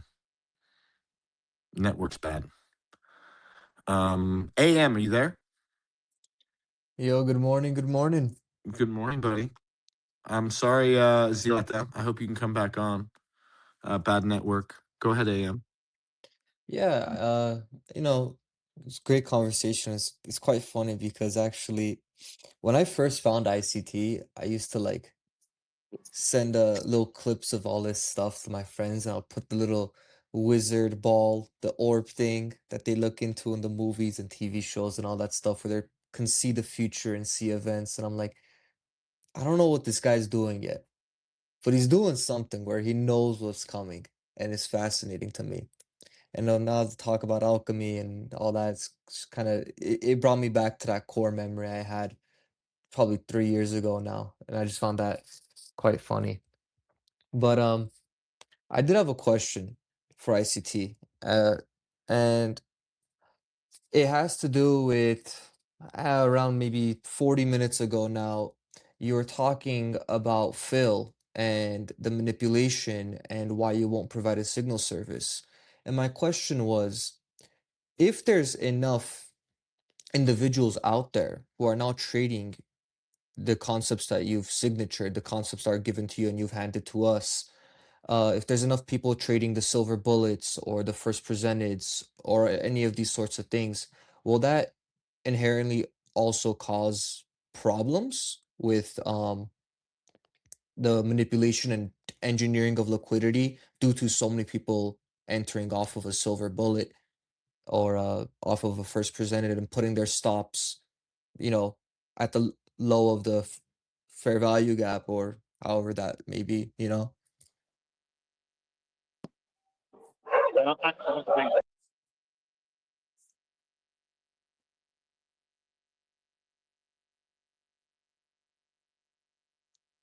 Hello? Yeah, no, I think there was something there on the other end with the microphone from Michael.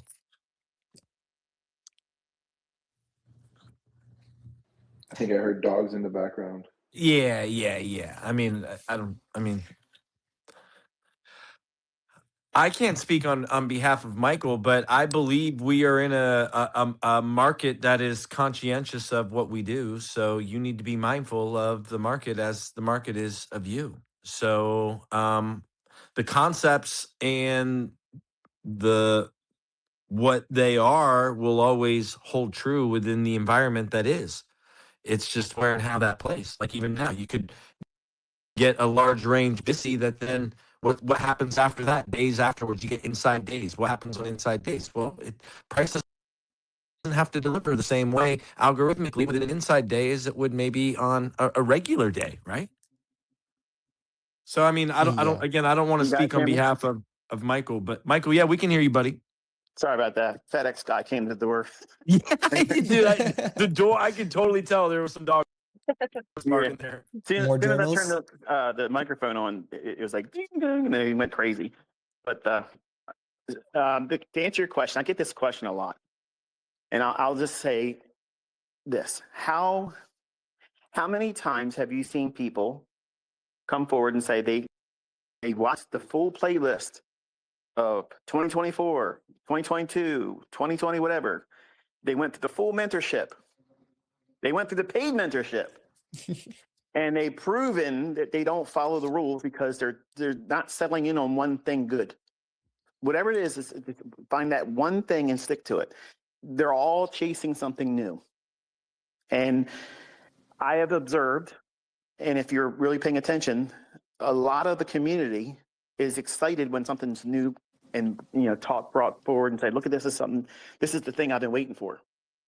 When all of you, if you just simply use the first presented fair value gap and stop watching anything past that, just lived in that one PD array, just that one thing that forms between 9:31 and 10 o'clock in the morning, you'll have all the setups you'll ever need. But because of greed, they'll over leverage their account, which forces them to not use the stop loss that I teach. They're not getting the results. So just like everything else that they say, oh, everything else makes money. Well, why is it 90% plus people lose their account within the 90 days? Because they're not good rule followers. Like I told you in the beginning on baby pips, I could literally go out there and give you the perfect scenario for a setup, an everyday setup. And I could broadcast it and pay for it to be on the front page of USA Today, and it would be largely ignored. because humans are human. They're not going to follow the rules. And you have the discretion of being able to choose whatever time frame you're going to trade. What are you going to trade? You're going to trade a 1 minute? You're going to trade a 15-minute time frame? How about an hourly chart? How about the daily chart? How about a 17-minute chart? How about a 15-second chart? See, there's all kinds of opportunities. And I can buy and sell. I can fade my best student and make money all day long. Whatever they're going to do, I will trade the opposite side of it, and I'll out-trade them because I know smaller time frame setups there's a plethora of them, literally hundreds of them in a single day. Working inside of a 15-second chart, 5-second chart, nothing else needed. Nothing else needed. And just trade just that up, down, high frequency trading. That's it. So there's no reason to be concerned about oversaturation because the market is an algorithm. It doesn't matter how many people buy and sell. I've already proven that. That's not the thing. That's not it. It's the who can be victimized right now. And you could be trading the silver bullet, and the silver bullet might fail that day. But another model, another student's trading doesn't fail, and they find profitability in it because they're trading a different time frame, a different framework. So this is what makes it apparent that you, as a student, have to determine what is it you want to do, because you're not going to get perfection. No matter what it is I'm teaching you, you're not going to get a perfect, always winning scenario. That's what the loop of trapped mentality is in the beginning. You think that eventually, if you keep waiting out long enough, that I'm going to give you the enigma that never loses, it always wins, and it's going to be a push of a button, it's done for you automatically. No. You have to determine what it is that's going to work in your own hands. It's comfortable for you. And when it loses a few times, because operator error, you're taking ownership of it. And you're not going to abandon the model because you did something wrong. Or manual intervention came in and hurt you. Manual intervention ain't going to happen every 5 minutes. It's not going to happen every hour, but it's going to probably happen. And it's going to happen more frequently now because of the climate we're in. So no, to answer your question, I went around the long way around the barn to tell you, I don't believe that that's a problem or concern. If I did, I would tell you. Yeah, thank you. I love that. I figured that would be the answer, but I just wanted to clarify it, you know. And yeah, I agree with you. Everyone's always jumping to the newest things, and I did that for a long time. You know, when 2023 came out, I started watching 2022. I was a year late, and then after finishing 2022, I went to 2023, and I stopped trading 2022. And then a little bit after that, I got a little bit into 24, but then I'm like, you know what, like I'm just kind of going in this little circle and there's no point, you know. So I kind of went back and I mean, right now I don't really have like a set model. I revolve around a few key frameworks, and the only things I've really added to that is your gradient levels, and right now actually only entering during the macro times. Other than that, I really, not to say it in like an offensive way, but I really don't care what you're sharing now. I still keep up with 26, but it's not things I'm implementing because You're doing your it, one kick. That's cool. I mean, yeah, I don't think exactly. anyone's going to take that offensively. No, that's cool. Yeah. That's the goal. That's the goal. That's what I want as a student. I want you to come here. I want you to learn. I want to change your mind about what your potential is. Open your mind to what's available to you. Let you believe in yourself and have something to work towards implementing. And when it starts working your hands, stop looking. Bloom where you're planted. That's the biggest compliment you can give as a teacher to me. Yeah. And Of course, coming here to thank you. trade a roundup This is the action. This is the actual implementation of the years and years of mentorship. This is a reflection of all of the years of teaching of not just folks right now. What's awesome about the conversation, and Michael is constantly talking to the newer trader who is coming to him, but he's also talking to us and the embodiment of his past work. So we as traders are that. We are the past concepts that we have found that work for us, and we have stopped searching. So that's kind of empowering for you, the trader, and that's also very empowering for Michael, the mentor, and us coming together and communicating that is awesome. So AM, kudos to you. No one's going to take offense to you saying, I'm not as stressed or I don't care, no offense, about what you're doing right now. And then Michael will say, good, because I wasn't talking to you anyway. Right? I talked to you 3 years ago. Right? So, Yes, sir. right? And he Yeah. said, good, because I'm talking to the folks that are here right now, right? That are new right now.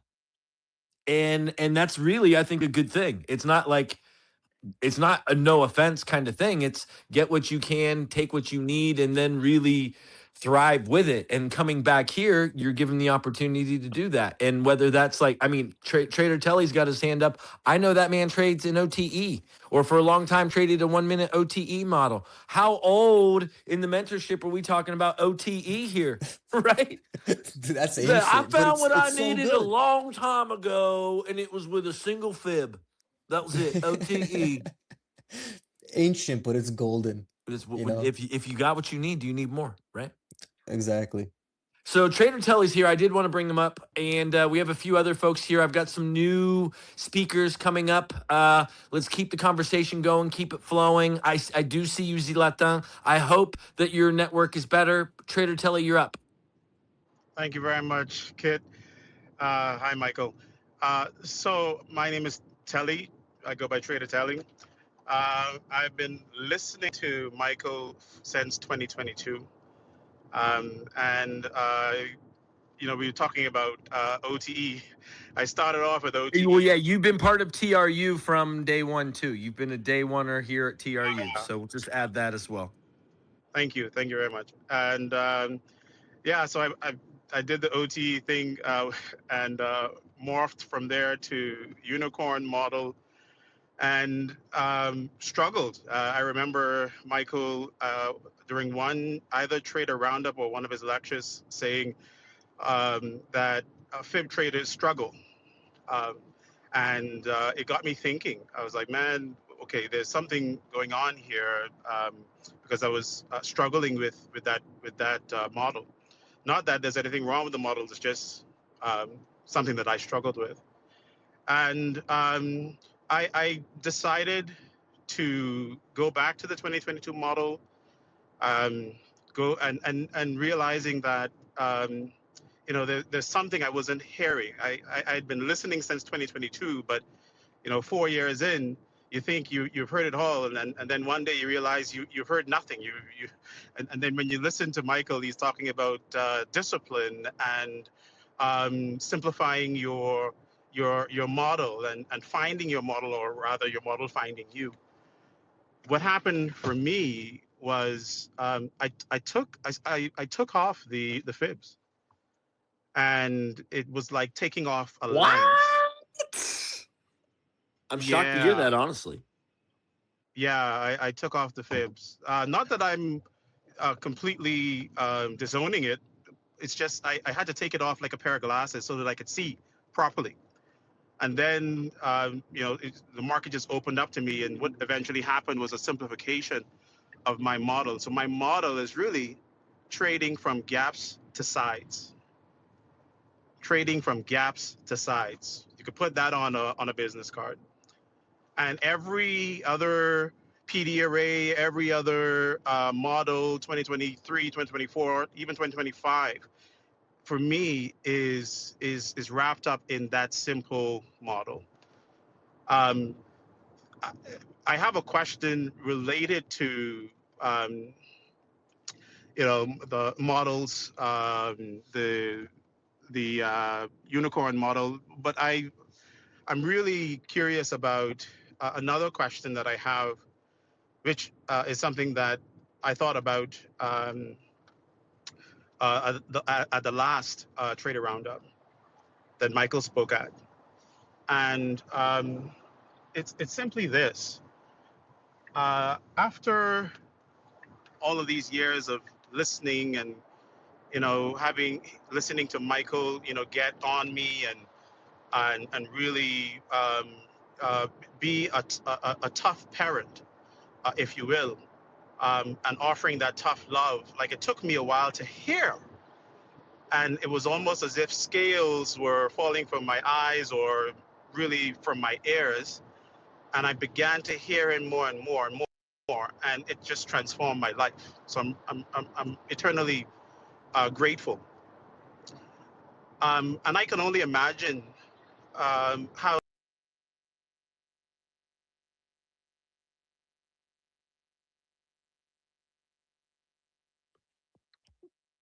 Telly, I lost you, buddy.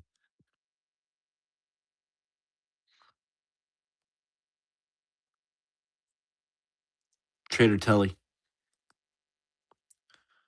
We all lost him, I presume, yes? Yeah. Yeah. Yes, yes, yeah. Okay. Kitt, can I ask a question really quick, if Oh, possible? hold your horses there, sir. I Okay, no appreciate you. problem. Take a deep breath.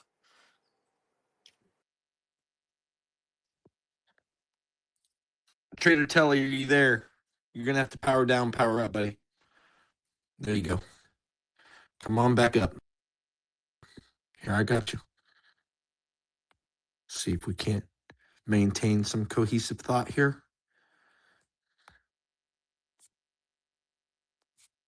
We understand tech difficulties. They happen.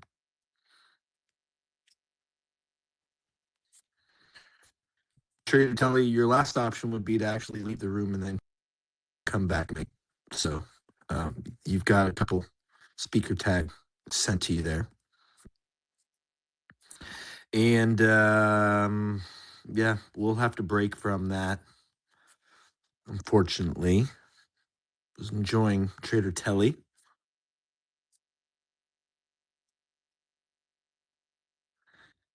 Yeah, buddy, we're gonna move on, unfortunately. Gomez, you had a question. Jump in here, buddy. Thank you. It's just based on what we were just discussing and what Michael was talking about, finding your model. But once you've found your model and you're using the model, if you like, you're actually trading it actively, and you're getting success with it. Is there anything wrong with then going deeper into other things that you've taught to get an understanding of all the aspects of what you teach? Because I mean, I'm someone that likes to know everything about something when I'm doing it. I mean, the same with my business. I wanted to know how to do everything whilst I was learning how to do the main thing that I started at. Is there anything inherently wrong with that at all? No. When I'm saying things like find your model, that's your biggest pursuit. Find out what it is that you gravitate to most in my concepts.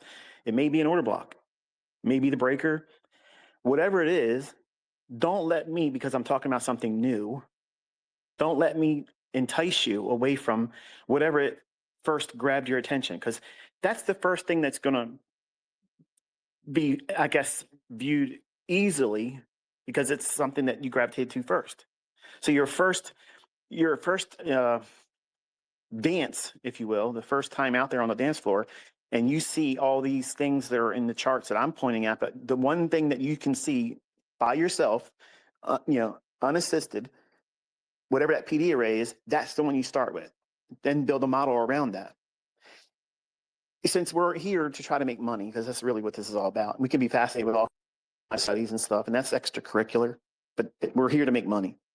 And to kind of like satiate that overwhelming desire and pursuit for everyone when they first start trading, the fastest way to do that, the quickest, shortest distance between point A and point B being you're now profitable, the fastest way is to find one thing simple and don't deviate from it. Don't add to it. Don't keep compounding new things on it.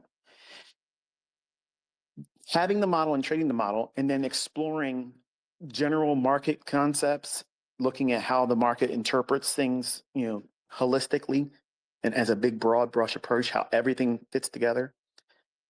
I encourage that. But if you try to do that while just trying to discover a model, you're going to get caught up in this loop of always being distracted, always being taken off the well-beaten track, the trail that's in front of you. Stay on track. Don't go off until you know what you're doing. Once you know what you're doing, this stuff's going to be there for you. But you're going to realize by you using one model, you're going to learn a lot of the things that I'm teaching because of experience. You're going to say, I recognize that because I'm looking at one thing in price action. I'm looking at a small segment of time of the daily range under a specific criteria that tends to repeat. And then my model is my cookie cutter. I use that.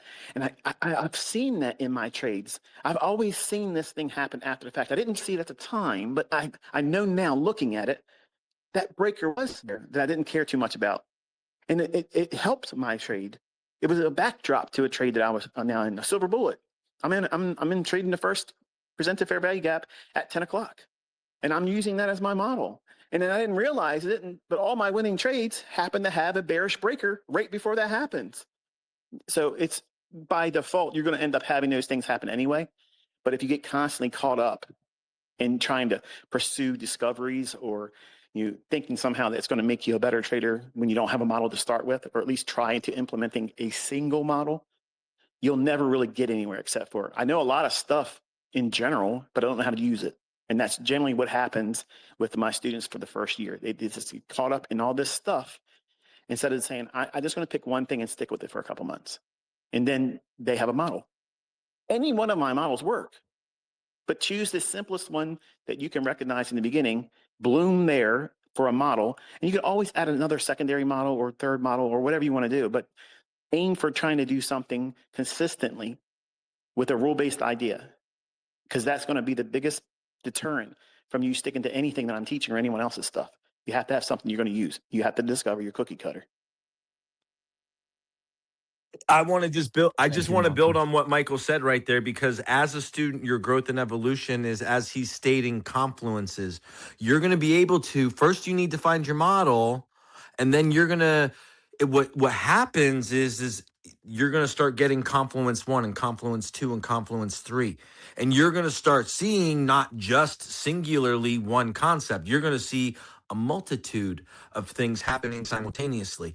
Now, it takes a long time for that to happen. It does not happen overnight.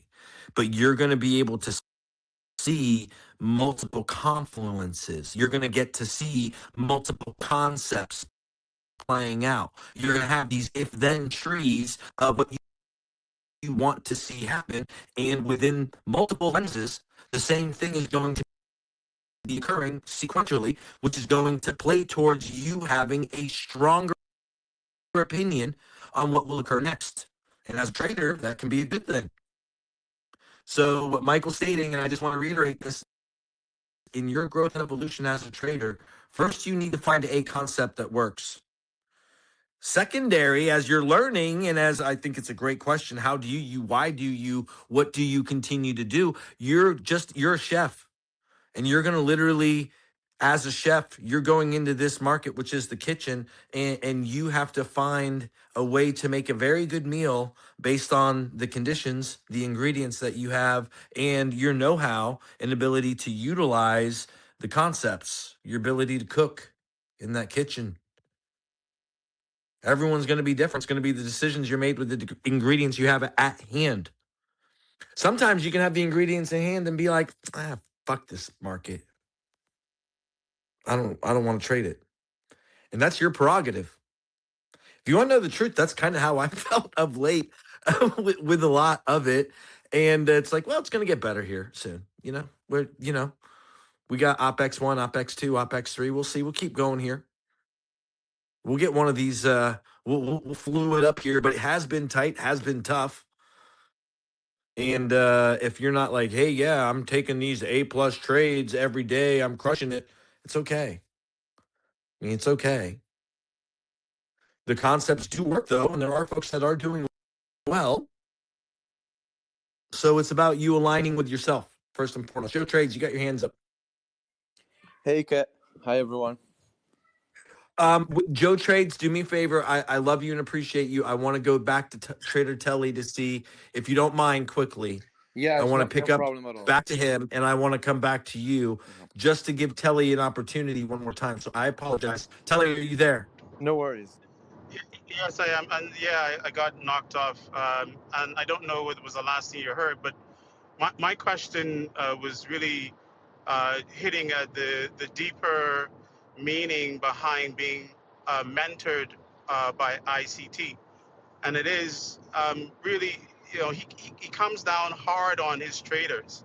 If you're going to trade his concepts, you got to follow his rules. And he's a drill sergeant, and I love it because for my psychological makeup, that's what I need.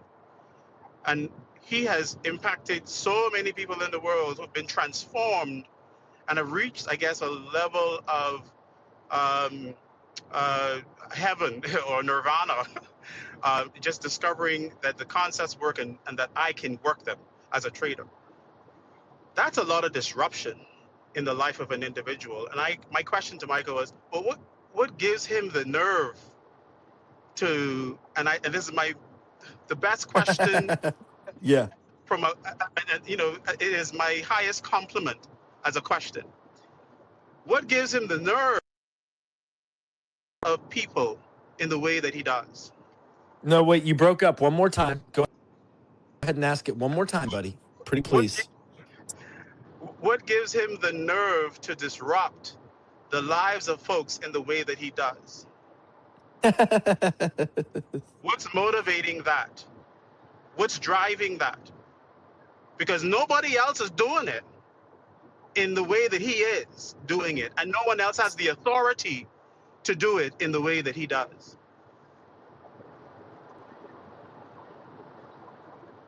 Every day is like Mount Carmel. And I come out here, and when I'm feeling an unction to teach or speak on something, I want to grab you by your lapels and show you that you're not meant to be here in lack. You're not supposed to be walking through this world defeated. You're not supposed to be walking through this world in confusion. You're not supposed to be walking through this world feeling doubts and uncertainty and unable to bless your neighbor. And I feel empowered every time to challenge the status quo. The things that people say, well, you should just be thankful that you have this. We are thankful, but that's not all. And that's not greed. And when you give the stage to the creator, who I got this from, I love watching him show off. He is the one that gives you what you get. I'm just the pen. He picks me up, writes out and says, say this, talk about this, do that. Nothing's ever scripted. And I get the unique opportunity of seeing no planned script, no notes I'm going to follow along. I just feel led to say what I'm going to say. And I get to see the fruits of it all. And all of you have the wonderful privilege to give him all the praise and glory, because what you're learning is empowerment. It allows you to let money work for you and you not to slave for money. And I am, in a lot of ways, like a breaker. I stand in the way of what everybody else expects from us. And I give you a different mindset. And I give you tools to say, hey, you can leave where you're at. You can leave this normal, mundane plane of existence and become an overachiever, an overcomer. You can have more than you have right now, especially if you have the intent in terms of sharing it and blessing other people. The authority, I don't say I earned that authority. I believe it's been afforded to me because I keep giving the honor and praise to him. Without Christ, I could never have done this stuff. I couldn't see it. I wouldn't know how to do it. I wouldn't have the courage to come out here in a live stream and talk about what these individual random candlesticks we're going to do or don't do. I wouldn't have that confidence. I'm naturally an introvert. Like, I don't generally do well in a public setting. I kind of like reserve myself. But I have such a wonderful treasure of having so many people around the world testify and say that these things that's been placed in my hands, that I've been entrusted in, and I've not been the best ambassador with it, admittedly, but that shows you I am flawed. I'm just like you. I'm just like you. And just like he keeps using me to help you with this stuff, what do you think he's going to do with you? Give him the opportunity to show off in your life. All you got to do is give him an opportunity. Invite him to say, hey, look, make me a powerful giver. Empower me to bless so many people that people's heads spin because of you, God. That's where it comes from. That's where the passion and desire comes from, because I want to turn all of you into those type of people. Not, I bought a brand new Lamborghini. This is my new house. This is my new watch. That's not why I'm here. But when you go out and you start blessing other people and you feel good from that, God loves a cheerful giver. And you will never outgive him. If he knows that he can trust by placing it in your hands, imagine what more of a wave of giving to you he'll give, because he can trust you with it. And if he knows that when he gives it to you, you're not going to hoard it and be greedy with it, and you're going to bless other people with it, that's empowerment. That's prayers that I believe 100% he answers those. He magnifies those efforts because they're not for you. He's allowing himself to get praise and honor by you making yourself available to it. And if you can use these concepts to do that type of thing and walk in this world with that mindset, man, you're going to have an enrichment in terms of life that you've never seen before. It's constantly we, not me. It's constantly us. It's constantly we. It's constantly us. And that's important, your relationship with God. I think everybody that comes to the market, this intuition, this gift, this ability to actually maneuver within these algorithmic environments has a lot to do with your relationship with yourself and your relationship with God. And I love coming to Front Street, standing and saying that, how important it is. And most folks don't. Most folks are enamored by a low vibratory sense that, I mean, money is the root of all evil, and it can be a strong reflection of your own ego and vanity. And most folks have this lust for money and power, and that's why they come to the market. But there's a level of fire of impurity that gets taken away as you become closer and closer to what the market really is, which is potential, right? It's uncapped potential. So, did you want to add something, Pip? Much? Yeah, I was thinking, I don't know how much time Michael still has, but maybe we could grab this moment to revert back to his request to hear from students what they have done after becoming successful with the concepts to help others and to bless other people. We've talked about it a little bit the other time, but I feel like we could do better in honoring that request. I love it.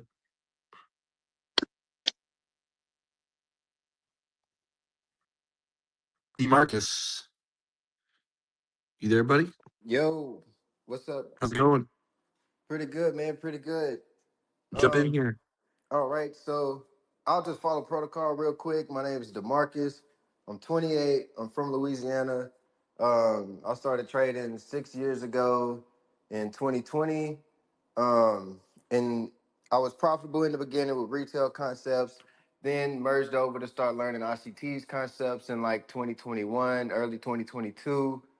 And then I stopped trading in 2023. Just started back last July, and the last time I came on here, I told y'all about how I blew my account.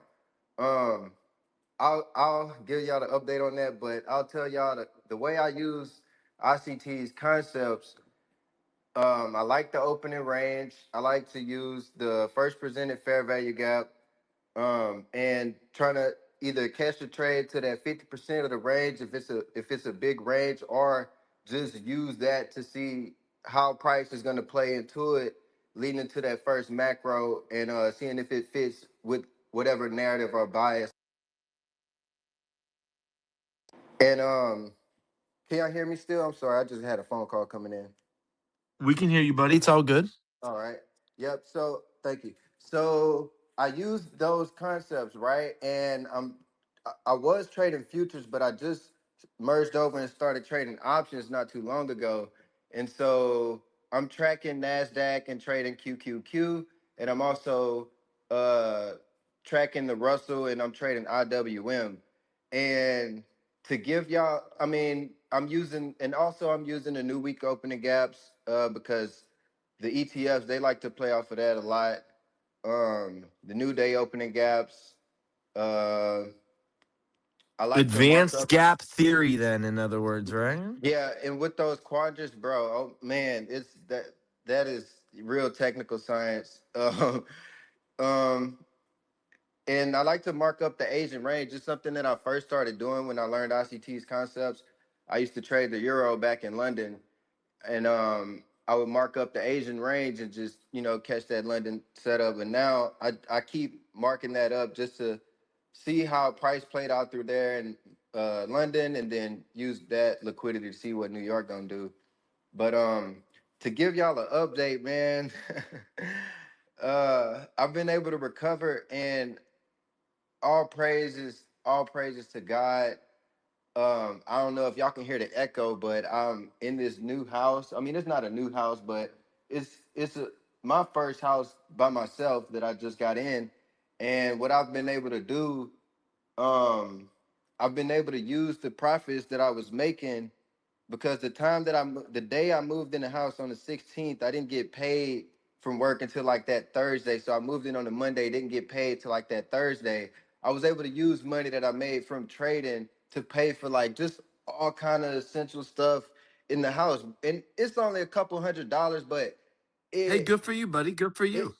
you Good for you. yeah, it was it just brings it back home, because I was profitable before, you know what I'm saying? And having to go back to work and basically start back from the bottom and How old are you again, adapt buddy? to what you say? How old are you again? You said 28. 28. That's right. And what part of the country? Where are you at? I'm in Louisiana. Louisiana. All right. That's right. Yes, I'm sorry. You sir. did mention that, and I Yes, sir. apologize. It's No, that's my all good. recall. So, okay. 28 in No, Louisiana, and you're feeling good with the new house that you're in yeah, and how and trading's kind of helped you in this transition. Yeah. yeah, and the pattern that I had to overcome, I don't know if you remember when I told y'all, yeah, I said like how I blew my account. It wasn't too much of the emotional stuff outside of trading that would affect my trading. What I noticed was it would be every time I would grow my account, I would up my risk and I would get overconfident, and then it'll be, like jumping off a cliff, how fast it would come back down. And I thank God so much the timing of me moving into this house and like having to treat my trading account like, all right, like what you gonna do now? You gonna get in there, yeah, you're gonna make some money, but are you gonna give it back? Or are you gonna take it out and keep compounding? You know what I'm saying? And that's what I've been blessed to be able to do. And I just want to, you know, really give the glory to God. I thank you, ICT. I thank you, Kitt, for having this space. But all glory go to God, because it's crazy how His timing works with everything, and I just appreciate it. I just wanted to catch y'all up on that. Congrats. Congratulations. Good deal. Appreciate it. I love hearing his name lifted up. I love it. Man, the way he works, I can't deny it and not notice it. Like I said, I used to be profitable before. I used to have a big trader group. I used to do live streams on Zoom before everybody was live streaming how they are now. Like I used to do this way back, back in 2020, 2021, and just having to start over and grow and adapt and get off of those freaking prop firms. Like, man, when I first started back trading in July, it was really because one of my buddies, I would share some of my chart work with him that I would do on crypto, and he was like, "Bro, D, you need to get back to futures, get back to futures, hop on the funded." I'm like, "Man, I don't know." And then I ended up just doing it, and I really started off doing better than I expected, but I had to go through all of the discipline hurdles and, you know, adapting to the risk management, trading with, you know, these accounts, you see these big numbers seeing like, oh, you could make $1,000, $1,500, $2,000, whatever a day, and not realizing like, yeah, you can do that on a fake demo prop account, but can you do that with real money? You know what I'm saying? And I noticed every time I would get to the funded, I would just be focused on the money and would, you know, blow up or whatever. So, you know, just to keep it short, you know, that's my story. You know, I'm back. I'm trading options now. I love using these concepts.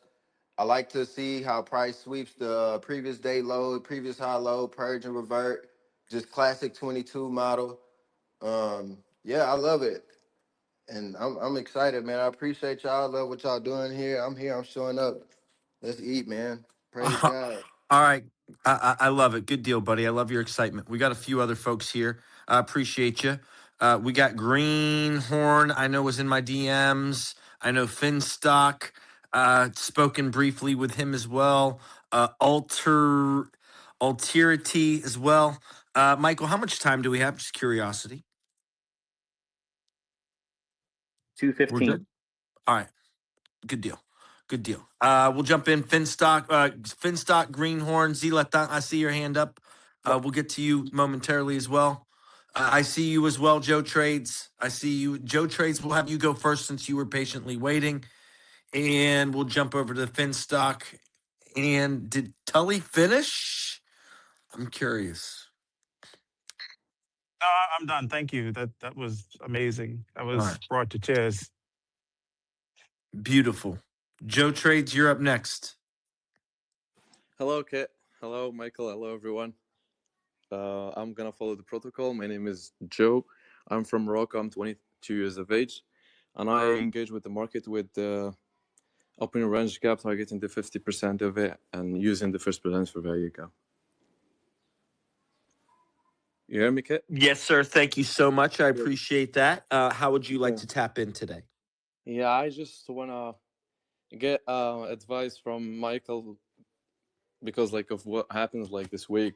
If you remember, Kitt, I was like I broke up with my girl and stuff like that, and I get lost mentally like in a market, and I don't know what to do next. You know. Yes. I mean, Joe Trades came on to Trader Roundup. We had a previous discussion with him, and he's pretty much asking for Michael's take on a discussion that we had previously. Joe, you could feel free to maybe recap or refresh. I mean, Michael, it has to do with relationships.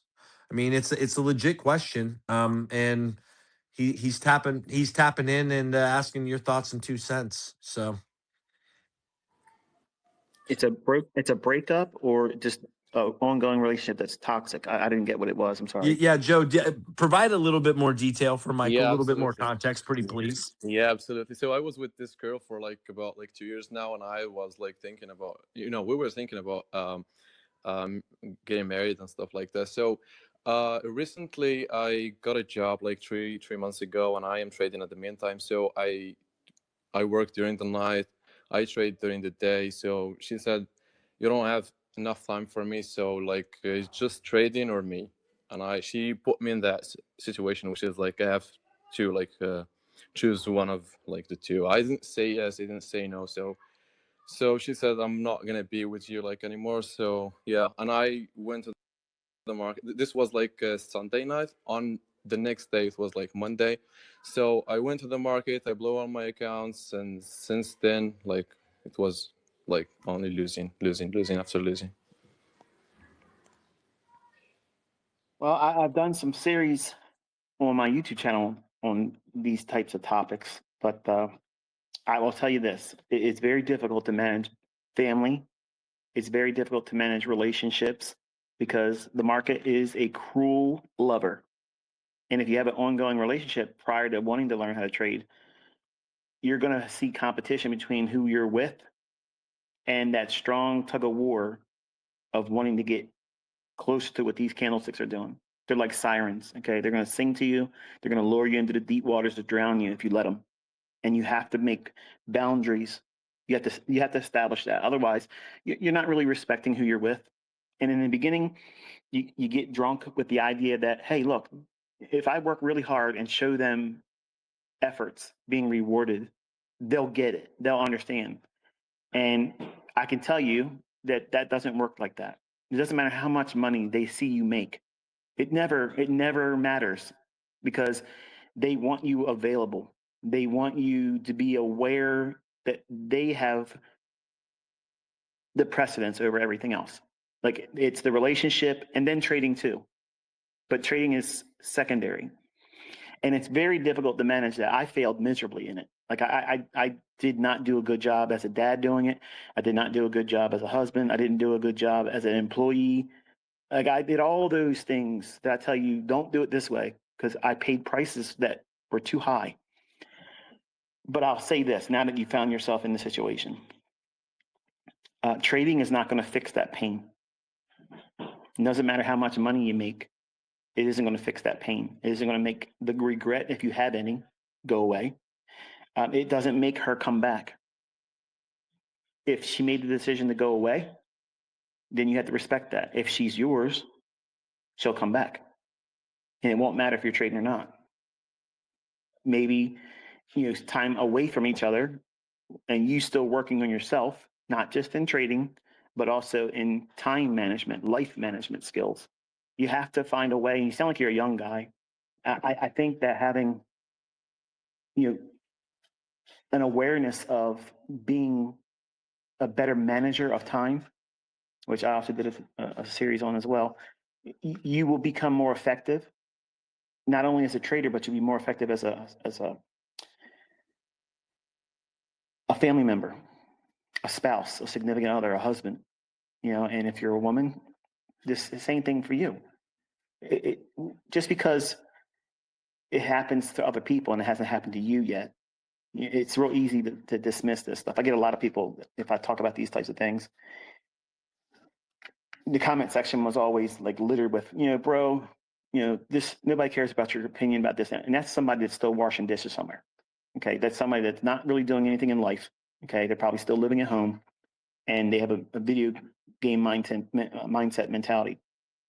But when you have a relationship with someone and they do mean something to you, it's important for you to have a discussion about what your motivations are. Because if you're just saying, I'm going to try to make a lot of money, I could do this, how are they a part of that? Because what they're going to hear is, yeah, I get it, you're trying to make more money, but you're trying to make more money. That pursuit is more important to you than you spending any of your free time with me. That's how it doesn't matter if it's a man or a woman as your significant other. That's the interpretation they're going to have, because that's what you basically chested them up against this. And what's worse is they can't see it. So it makes it worse. They will dwell on it more and more and more because they can't personify it. It's just something that you're pursuing. It's not even like they're catching you cheating with someone else. They're just seeing you online, looking at these lines, and they can't get it. They don't understand it. And this barrier to understanding needs to be communicated in the beginning. If you're in a relationship, you need to sit down and say, hey, look, this is what I'm pursuing. And this is my motivation. I want us to have better, but I don't want to go beyond what you're allowing our relationship to endure from your perspective. And it may require you to come back and say, okay, I understand that. I respect the boundaries that you're trying to establish, but for me to be able to do this, I may need a little bit more than you're willing to do. Would you more or less work out another agreement where we can't see this as a source of contention that would cause a problem? Because clearly now you know what it feels like to be in a unsettling situation because it's hard to focus. And you're going to try to replace these uncomfortable feelings with winning money. And even if you do win money, that's the worst thing you can do, because now you have established the very thing whoever you're with thinks is going on. You're looking at the reward of money and the pursuit of that money as a greater purpose in life than the relationship being with that person. And it's even worse if it's a child, because they don't know how to articulate it at all. And they're not going to be like your spouse or significant other, where they can cut you off. Your children aren't going to cut you off, but your significant other would. And then to the extreme, they leave. And having that absence, that ache and that regret, I wish I would have done things differently. If they just would have gave me more time and then they let me prove that I'm going to do better by doing this, and we'll be able to do more things. We'll travel. We'll be able to afford the bills better. It won't be a source of stress. They can't see it like that. They can't see it like that. And even if you do show money like that, they're going to want to see you say, okay, I'm making lots of money, but I want to spend more time with you now that you have that money. But what happens is, as traders, we get lustful and we chase more of that. It's the ecstasy of gold. You lose the plot. You start off with the sales pitch that this is for us. But as soon as you start winning, it's about you. Because in the deepest part of your mind, you know that even if they don't want to stay with you, I don't need them. Look what I can do. I don't need them. And I'm somebody in the industry. I can come out and go on social media. I can say, this is what I've made. My friends see me as something that they want to be like. There's always another fish in the sea. I'll find somebody else. And you start minimizing what you never would have minimized had you not been making money. Because you love that person. You genuinely care about that person. But now you don't love them more than trading. It's the love of money that's the root of all evil, not money itself. It's the love of money. That's the root of all evil. So when you fall in love with money, you're in love with one thing. That's the thing, is that you're going to worship that.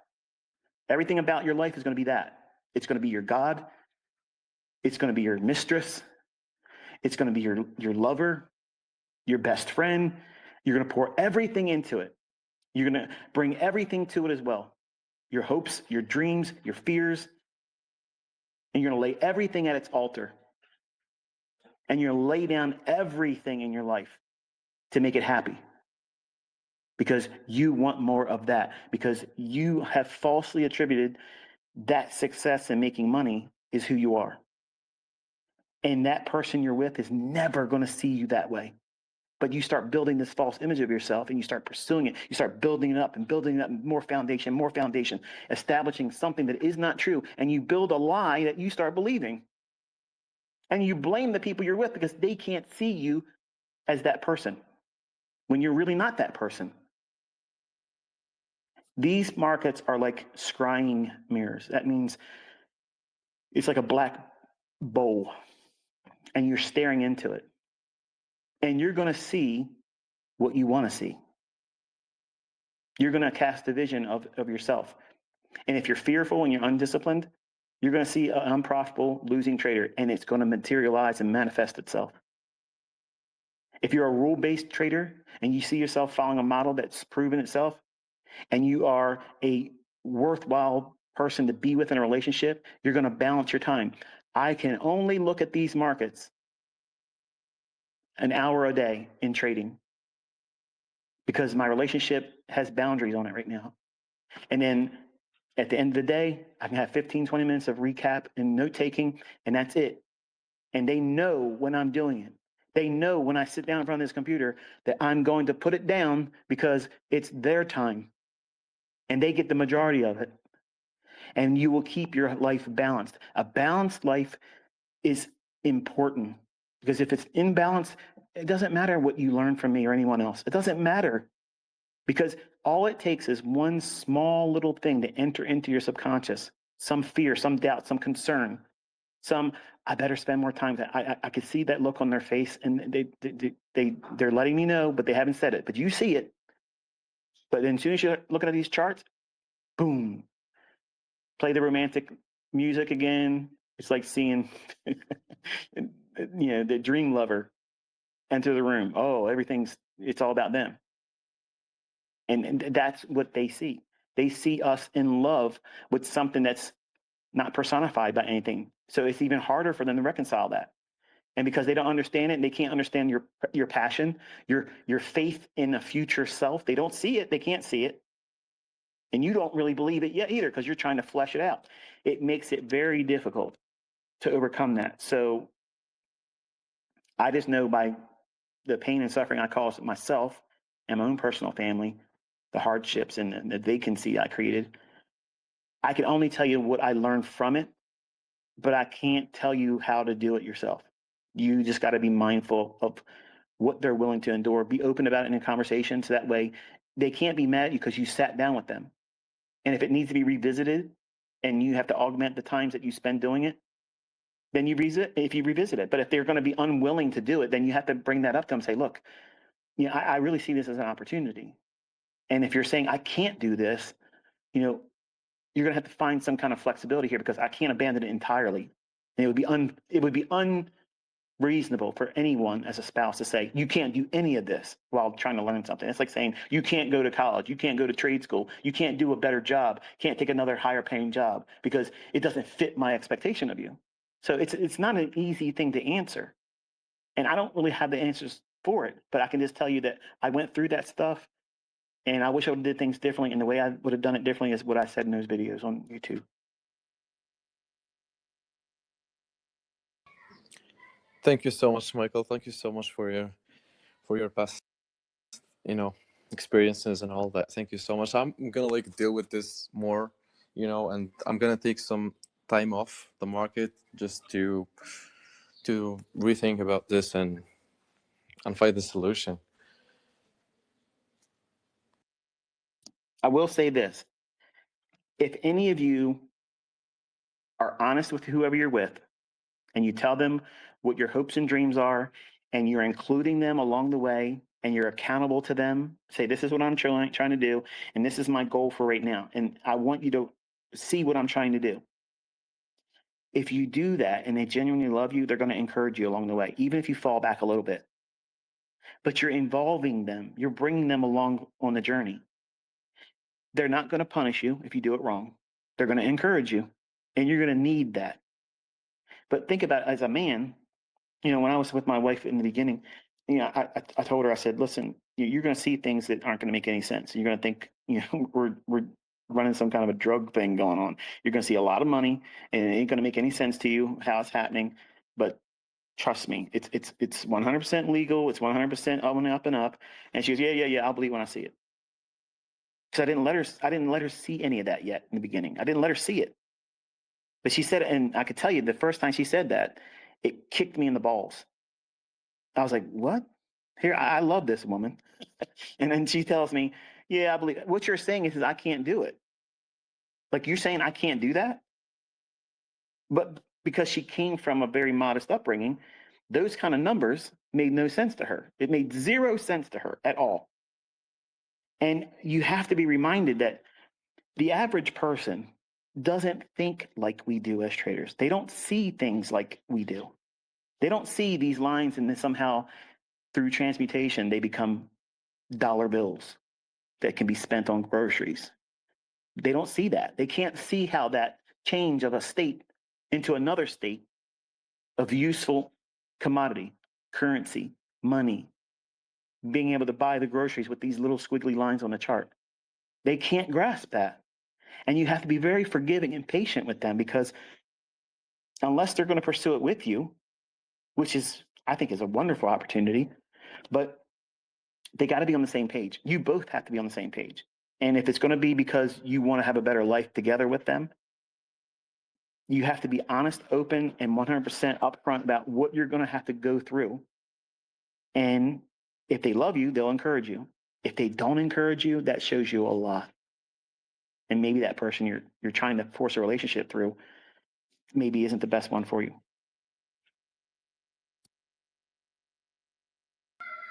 So true. Thank you so much. Now, I have a clear vision of what is really going on and what I will do in the future. Wish you luck with it, man.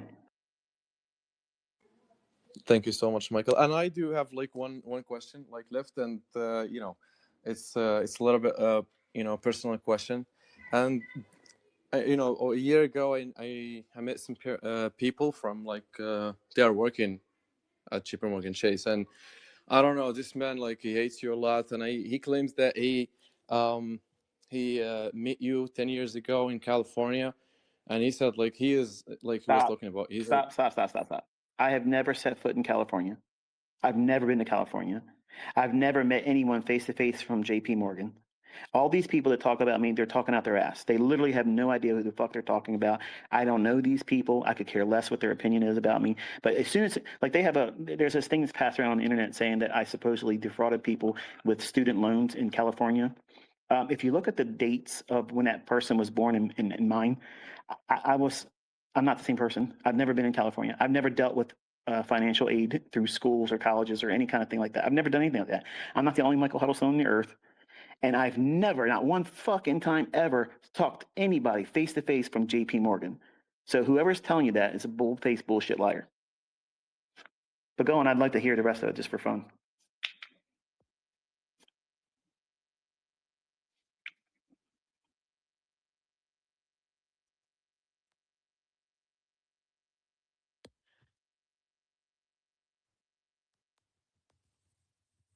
So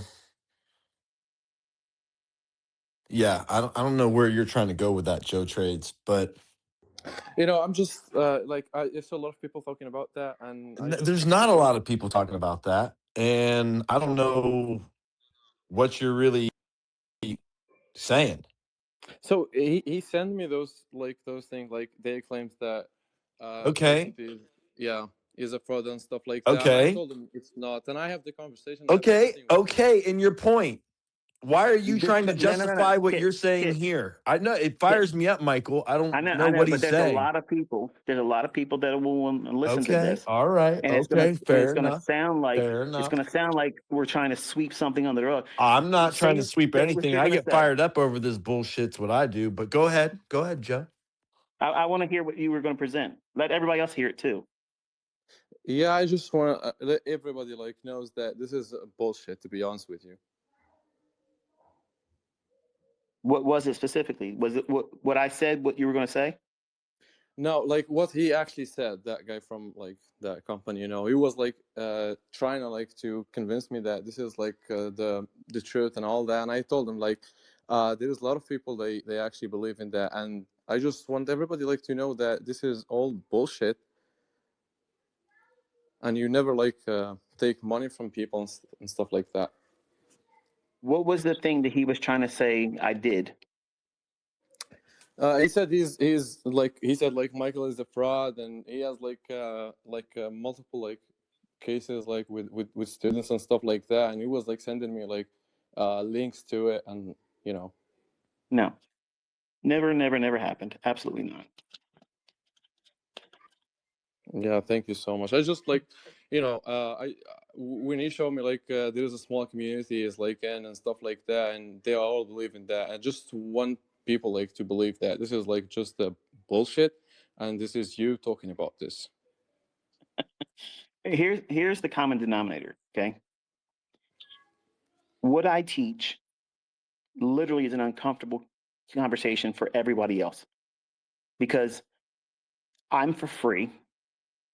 I'm out here talking to you for free. I'm getting nothing. There's no ad revenue here, no monetization, absolutely none. And I'm telling you what the market's going to do before it happens. I'm not using anything else that anyone else is using. And they're out here trying to defend their own positions because they have something to sell. There's a lot of people that have came to my YouTube channel. Some of them sitting here and listen to these spaces. And they have people like Merrill Lynch and a JP Morgan and all these other big financial institutions that they have these trained, accredited staff that try to tell people, this is what you should do with your money. Go out here and buy Bitcoin. And I'm telling you, it's going to go down. And it's going fucking down. What are these professionals? What are they forced to do? They got to put storylines out there. They got to start these little narratives about, oh, he did this. What do you watch me do? I'm not asking anything from you. I'm investing in you. My time's worth something. It's worth something. I don't have any gain out of me spending time like this, except for I'm living up to my bargain of you teach me, Father, and I will share it today. And that doesn't sound good in some people's eyes. Atheists have a field day with that. I don't care. I have no reason to try to get something from you because I don't need something from you. I spend all my time and effort in trying to make you better as a trader using what I taught. There's a huge pushback that's happened over the last 12 months. You don't see it, but it's happened and it's ongoing. And it's because what I have exposed is real and they don't like it. They don't like it. And everything needs to be questioned now, because if they're telling you, man, this is the best investment in the world, and it's shitting the bed in front of everybody, why aren't they held to that level of scrutiny and criticism? Like, why are you keep jawboning as these big institutions, it's going to go up to here, it's going to go up to there, and it shits the bed? Why aren't these people held to that same standard? It's because their title. Their title. Well, they would know more than this guy on YouTube. But the guy on YouTube's talking to you right now and telling you what the fuck these candlesticks are going to do as they happen and before they happen. And you can't escape that. And I'm doing it for free. They can't compete against that. So they make up bullshit. They literally make up bullshit. And it goes down the wire to these little tiny guys, these little guys that are trying to sell their little bullshit software programs. And these fucking people make up all these little storylines because they study my stuff and then they change the names and they rebrand it to something else. And they can't even trade my shit correctly. They're constantly trying to find a profitable way to fleece money from you. I am not doing that. That's the common denominator here. Everybody, whoever's talking shit about me, literally, they're always trying to sell something. And I'm beating the fuck out of their ass. And I love it. I fucking love it. I got a fucking hard on right now because I know they're listening and they're mad as fuck. They're spitting fucking nails right now. They can't stand it because they can't fucking beat me. They can't outtrade me. They can't outproduce me. They can't outcreate me. They can't fucking make more fucking millionaires than me. They can't do shit. They can't do a fucking thing. They can talk. They can create sock puppet accounts, but they keep fucking hiding their proven fucking track record as a fucking loser. So please keep entertaining me, motherfucker. Keep entertaining me. That's why I'm here. That's why I'm out here on this fucking medium, because I'm shitting all over your fucking oatmeal and I'm spoon feeding it to you every fucking day. I told you I would be out here proving you know nothing. You fucking can't do shit. You can't do nothing come close to me. Not one motherfucker that talks shit can do anything like I can do. And you ain't even seen my best. You've never seen my best. I've never done this fucking shit that these fucking clowns talk about, but yet I'm out here doing all this shit. Here's what it's gonna do. Here's what it's not gonna do. Why is it? Why the fuck is it they get laryngitis when they could talk about that? They could come up with some angle. Here's what he really used when he said that candlestick right there was manual intervention. Why aren't they doing that?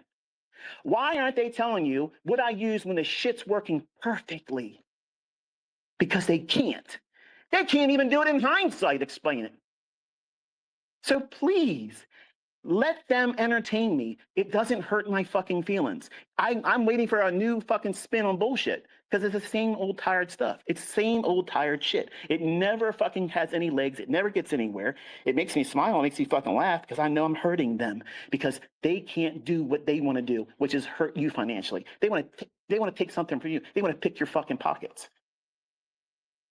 And they know if they put a little bit of bullshit out there, a small number of you, because you don't like a confident man. You don't like that because it makes you feel like you got a little dick. And so what do? You get insecure and you go and you create your little sock puppet accounts and, oh, look at this, look at this, look at this.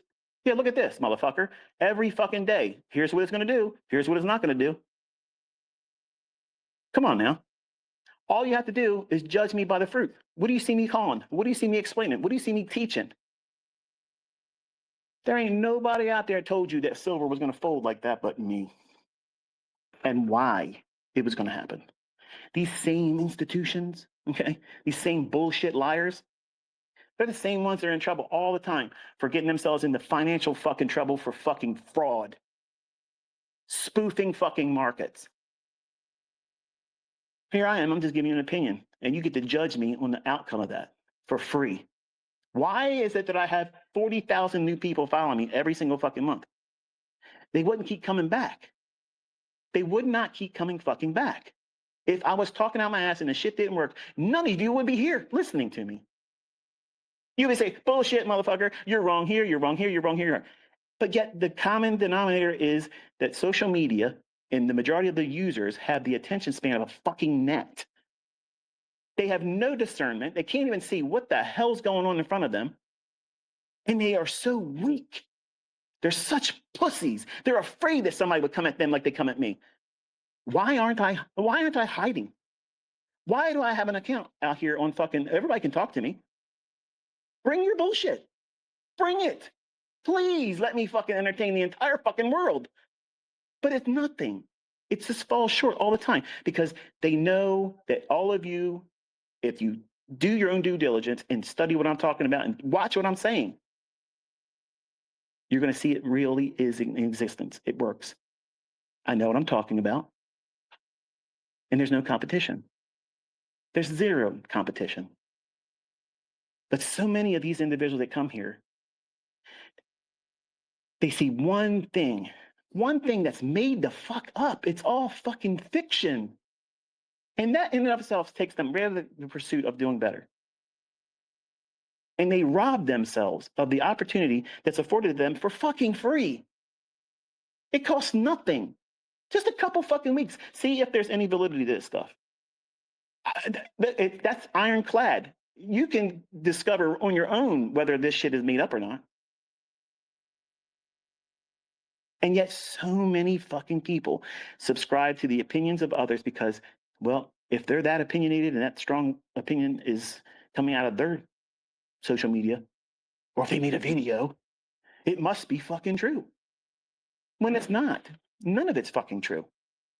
What you see me doing, that's the truth. Here's what the market's going to do on all different time frames. Live streamed it. Told you in advance before the market even opens up. This is what the market's going to do, and it fucking does it. I mean, think about it. Let's just for the sake of shits and giggles, let's just say I'm not going to be doing mentorship, okay? That I'm not doing that. But listen, just listen to this logic, okay? Let's say I wanted to do a mentorship. Wouldn't you want me to show you that I can show this stuff happening beforehand, why it should work, how it's going to work, and then I'm going to say, now, if you subscribe to me and you join this service, you're going to be part of a community where I'm only doing it for you. You're in that community. Nobody else gets to see it, just you, because you paid the ticket price to get in. Wouldn't that be a reasonable minimum expectation? I mean, think about it. Kitt, am I making up some bullshit? Isn't that the most reasonable minimum expectation? Before you buy into some bullshit, wouldn't you see the person that's marketing something say, here's what I'm going to be teaching you, and I'm going to prove I understand it because I'm going to go out here in front of you, not just for a day, not for a fucking week, but for fucking years, man. Years, week after week and day after fucking day, any fucking market, any fucking time frame, up, down, sideways, I don't give a fuck. I moonwalk all over this fucking shit. Wouldn't that be the minimum expectation for someone that's trying to sell something to get you to join their bullshit? Wouldn't you be able to see they can do it? Yes or no? Absolutely. Absolutely. Okay, now, for the sake of argument, hypothetically, I'm not doing it. My hand to God, I told you I will never do another fucking paid mentorship. It is never going to happen. Never going to happen. But would you subscribe to one based on what the fuck I've taught and what I've shown and proved live streaming it? Yes or no? Yes. Yes, yes, yes. And that's all you have to base it on. That's all you got to do. When anybody else talks some shit, remember what you see. Remember what motivates me. Remember what keeps me doing this. Because they can't comprehend that. They need their money. They need to sell something. They're fucking broke. They got to constantly keep rooking these people all the time. I don't need to do that shit. I don't need it. I mean, Michael, we come here with a higher vibration and with a higher power. And when folks try and knock us down from that, which is easy to do, Joe Trades, you fucking dick. No. But He didn't do that. This was no, he did. No, he He didn't. did, and I'm in his DMs, and he knows exactly what he did, and he knows what he did, and it's unacceptable, and it's fine, but it's also unacceptable because, Michael, fact of the matter is, we're here, and we're here with an intention and a purpose, and we're doing this with a level and an energy. So when people want to come in and they want to interject toxicity, and because they have been afforded an opportunity to have a level of intimacy with you, that they want to come in, interject, and really just create unnecessary toxicity by interjecting this guy who's depressed, who has a miserable fucking life, who's completely fucking devastated with his own fucking decisions, wants to come in here and he wants to ensure that every single person that's listening gets to feel as absolutely shitty about their selves listening to this as he does. Well, So in fairness, Joe has made it a point to interject a level of energy, and he has made it a point to do this. And unfortunately, Joe, you didn't have to do it, bro. And you know how I feel about it, because I'll tell it to your face. I'll tell it to you in front of a room full of other people. All you got to do is be authentic. You've been a fucking douchebag. All right. You made it really, really uncool. So thank you, Joe Trades, for, making, adding to something that didn't have to be. Anyway, we're here, Michael. And I mean, I'm glad it happened. I didn't, unless I'm wrong. I got that presented to me so many times. What do you think and about that's this guy? fair. That's fair for you to say. What do you think Because about this guy that made a video about you? What do you think about this guy who says this about you? They need to make ad revenue. That's what they're doing.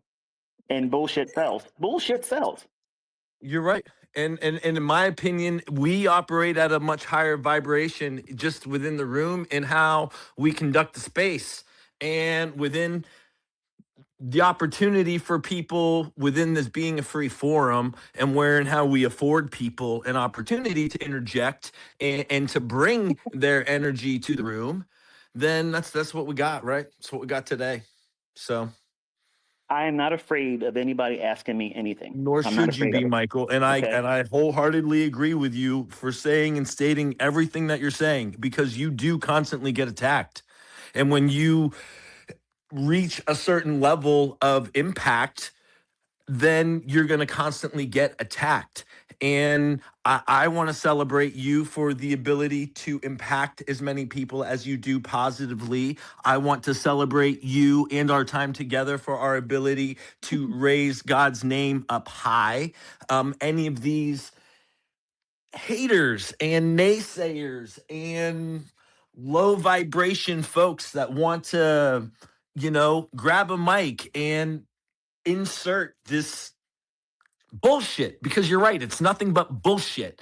It's we can choose to entertain it or we can choose not to. Typically, as a host, I can tell you I stiff arm most of that and I choose to ignore it, but I also understand it's not fair to do that, and you're wanting to acknowledge and let that be spoken and said, and I can appreciate that because you've heard it.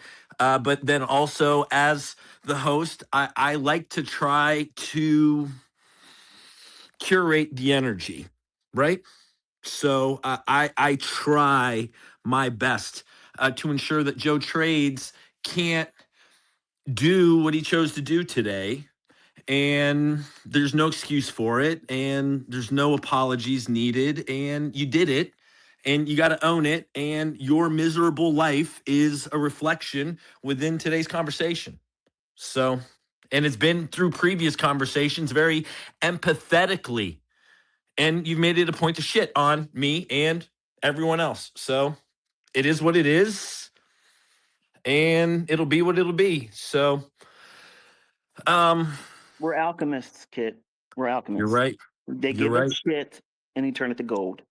I Okay. love That's that. what they literally bring, the worst possible fucking perspective, the worst possible opinion. And then we're out here proving it every fucking day that it works. Okay. I mean, really, how stupid and fucking daft do you have to be to ignore the obvious? If this shit wasn't working, who would venture onto a live stream and talk about shit happening before it happens? Nobody in their right fucking mind would even try to do that. Nobody would. If the confidence wasn't there, if the fucking facts wasn't there, they wouldn't even attempt it. How long have you been watching this shit work? How long? Long time. So I don't, look, maybe this isn't the best setting for it, okay? But I'm glad these questions come up. I'm glad they come up because I get accused of, oh, you're hiding from this person. You're hiding. Motherfucker, I'm on X. All you have to do is post your shit. I'm going to reply to you. I'm going to reply to you. But when I reply, you ain't ready for my fucking reply. You're not ready. That's why you create sock puppet accounts. That's why you hide in your bullshit. And you fucking know I could literally give you a fucking barbed wire enema, motherfucker, and rip your shit right in front of everybody. But you make that decision. It won't because I want to do it to you. All of you fucking clowns. I have shit on all of you because I'm respected. You aren't. And I have shit mailed to me by anonymous motherfuckers, and you wouldn't be fucking walking out anywhere with my fucking name in your mouth if you fucking knew I got this shit on you. I have shit on all of you. That's the problem when you're an asshole. When you are a fucking dick, when you're a piece of fucking shit, I know all of your shit. All of it. And I know you're fucking miserable for a reason because you're fucking broke. You're fucking broke. Make your little documentaries. I know where the fuck you live. I know how you spend your fucking money. I know where you work, young man. I know all that shit. These people care about me, and I don't encourage none of that stuff. It just happens to come to me all the time. I got people asking me all the time, hey, do you want me to do this? And fuck no, I don't need, let them talk. Let them fucking talk. Look at that fucking number underneath my YouTube channel. This is how I got there. This is how I did it, by just being the man, doing what the fuck I say I'm going to do. This is what the market's going to do. Watch and see if I'm not fucking right. Boom. Here's how I'm doing it. I'm going to teach you how to do it. Now I'm going to teach it to you every fucking day working. I'm going to give you the details that I never intended ever to do it. That's what you're learning from me this year. I don't have to do this shit. I've given enough stuff that makes money. People made money all over the fucking world using it. But I'm not afraid of it. There's nothing. None of you motherfuckers can say anything about me and hurt my feelings or hurt me. I can stand in front of a fucking courtroom and do exactly what the fuck you see me do. I'm not afraid of none of that shit. But all you Mickey Mouse motherfuckers, all you motherfucking frauds, you're hoping and praying nobody taps you on the fucking shoulder because you have committed real fucking fraud. Real fucking fraud. Prison fucking fraud, motherfucker. Documented by a court fucking order. You are a fucking fraud. So please, please, with sugar on top, bring me your shit. Bring your shit. You have no idea who you're fucking talking to. You have no idea who's talking to you. And here I am, the biggest generous motherfucker, constantly doing it for free. Make that make sense. Make it make sense. How could you find fault in anybody that's doing something like that? Here, I'm going to give you my free time. I'm going to tell you what the market's going to do. It's going to work. It's going to be effective. And it repeats. And I'm never asking for anything. Well, this guy's a fucking asshole. That's what they want you to believe. And some of you, because you're so fucking toxic, it makes sense for you to say, oh, I'm going to direct all my problems into this. This makes sense. Let's go out and hate on this guy because, you know, it's too good to be true. Good. Thank you for the compliment. So no, please don't. If they come here and they do that shit, let me address it. Don't try to broom them. Let me address it. Let it be documented. That's fair. That's fair, and I respect that. And I'm in the DMs and I'm looking at this stupid garbage that he's showing me or even representing, and it's embarrassing that I let him speak because the even the claim, it's so silly. What he's trying to show me, it's clearly not the same person. Yeah. Like the fact that you even want to bring it up again, I have a lot of things I could say because to me it's so Jordan from the foul line, clear and obvious, Yeah. as are the precision within the concepts that this is false. Yeah. And Yeah. I'm And it's fun when they think they got something. They think they really have something. And it's like, look at this guy here. He was committed to fraud here. He was charged with fraud here. Motherfucker, are you nuts? I've never had to do any of those types of fucking things. All I got to do is say, here's what's going to happen. And then boom. Done. I've never stepped foot in fucking California, ever. I've never done business with anybody in fucking California. I've never operated in the medium of financial aid. I've never done none of those fucking things. I've never done that. There are forces, there are low forces that are counter forces of the good that you are doing that are trying to create doubt and seed that. And we can either entertain that and feed that, or we can just blow right by it. And I choose to blow right by it, right? Because we're just on a whole different level than that. And there is these lower vibratory energies that are going to constantly want to deceive, manipulate, that are going to want to confuse, and folks who are not ready to tap in, who aren't in touch with their higher selves, price is going to escalate and it's going to go up and down a ladder. And you yourself, within the decisions you make, are going to do the same thing with the decision trees. You're going to go up and down a ladder. And whether you want to gravitate towards and discern towards those things and those decisions and those things, then again, that's a clear reflection on you and your discernment, Joe Trades, and where you're at with your life right now, Joe Trades. So that's a reflection on you. That's not what things are. So let's pretty please be cognizant and mindful. And Michael, thank you for addressing this. I don't want to feel in any way that we're sweeping things under the carpet, but this is a very, very clear reflection on a young man who is not happy with himself right now. And he's doing a really good job of making sure that he can impulse and create. At least he's got the attention, right? And unfortunately, Well, that's what it is. Look at it this way. What would be the optics of if I didn't answer or address the shit when it comes? No, you're especially right. in a You're I mean, think about absolutely it. right. You're absolutely right. And If I I ran couldn't from agree it, more. if I had the community in a position where they could never talk to me in a setting where people can see stuff. I mean, you just see it. These people fucking post dumb shit to me all the time. Oh, you're a fraud. You're this, you're that. Robbins Cubs this, and fucking. What do you think about this guy's video about you? Well, apparently he's making fucking money off ad revenue. That's okay. That's funny. Who gives a fuck? It doesn't mean any of it's true. Yeah, it's called clout. Yeah. Clout clowns. Folks that want to say, listen, this guy is shining brighter than me. I am nobody, so let me say something counter to him. Dude, it's literally you have to look at things as a scale. You have bright light, things that are high vibration, things that soar, and then you have the counter, which is dark, which is low vibration, which are things that crawl. So you have to look, and the obvious thing that anyone that is somewhere in the middle are going to see where and how your high vibration is soaring and where and how you're helping and giving and inspiring and motivating versus these fucking roaches. Yeah. And you call them what the fuck they are. They're goddamn roaches. Fucking clout clowns. ICT, blah, blah, blah. Like, dude, you sound like a fucking idiot. But they want to do that because they're going to get the clout, right? Well, I mean, I look at it this way. I envision the brand new person that doesn't know anything about me. And social media has a great deal of influence on people. Even like, you have to reserve judgment. Just because you see something online, especially with AI, there's deep fake shit. There's all kinds of craziness out there. And just because you think you see something doesn't make it real. It doesn't make it real. So I always think to myself, okay, if there are people that are brand new, they've never listened to me before. They never sat in a space like this live. They never saw my live streams where I'm explaining stuff before it happens. Maybe they don't have that much time invested into it yet. This is their first time, their first exposure to me as a person. And if someone brings up something and it's not true, number one, I'm going to correct you, okay?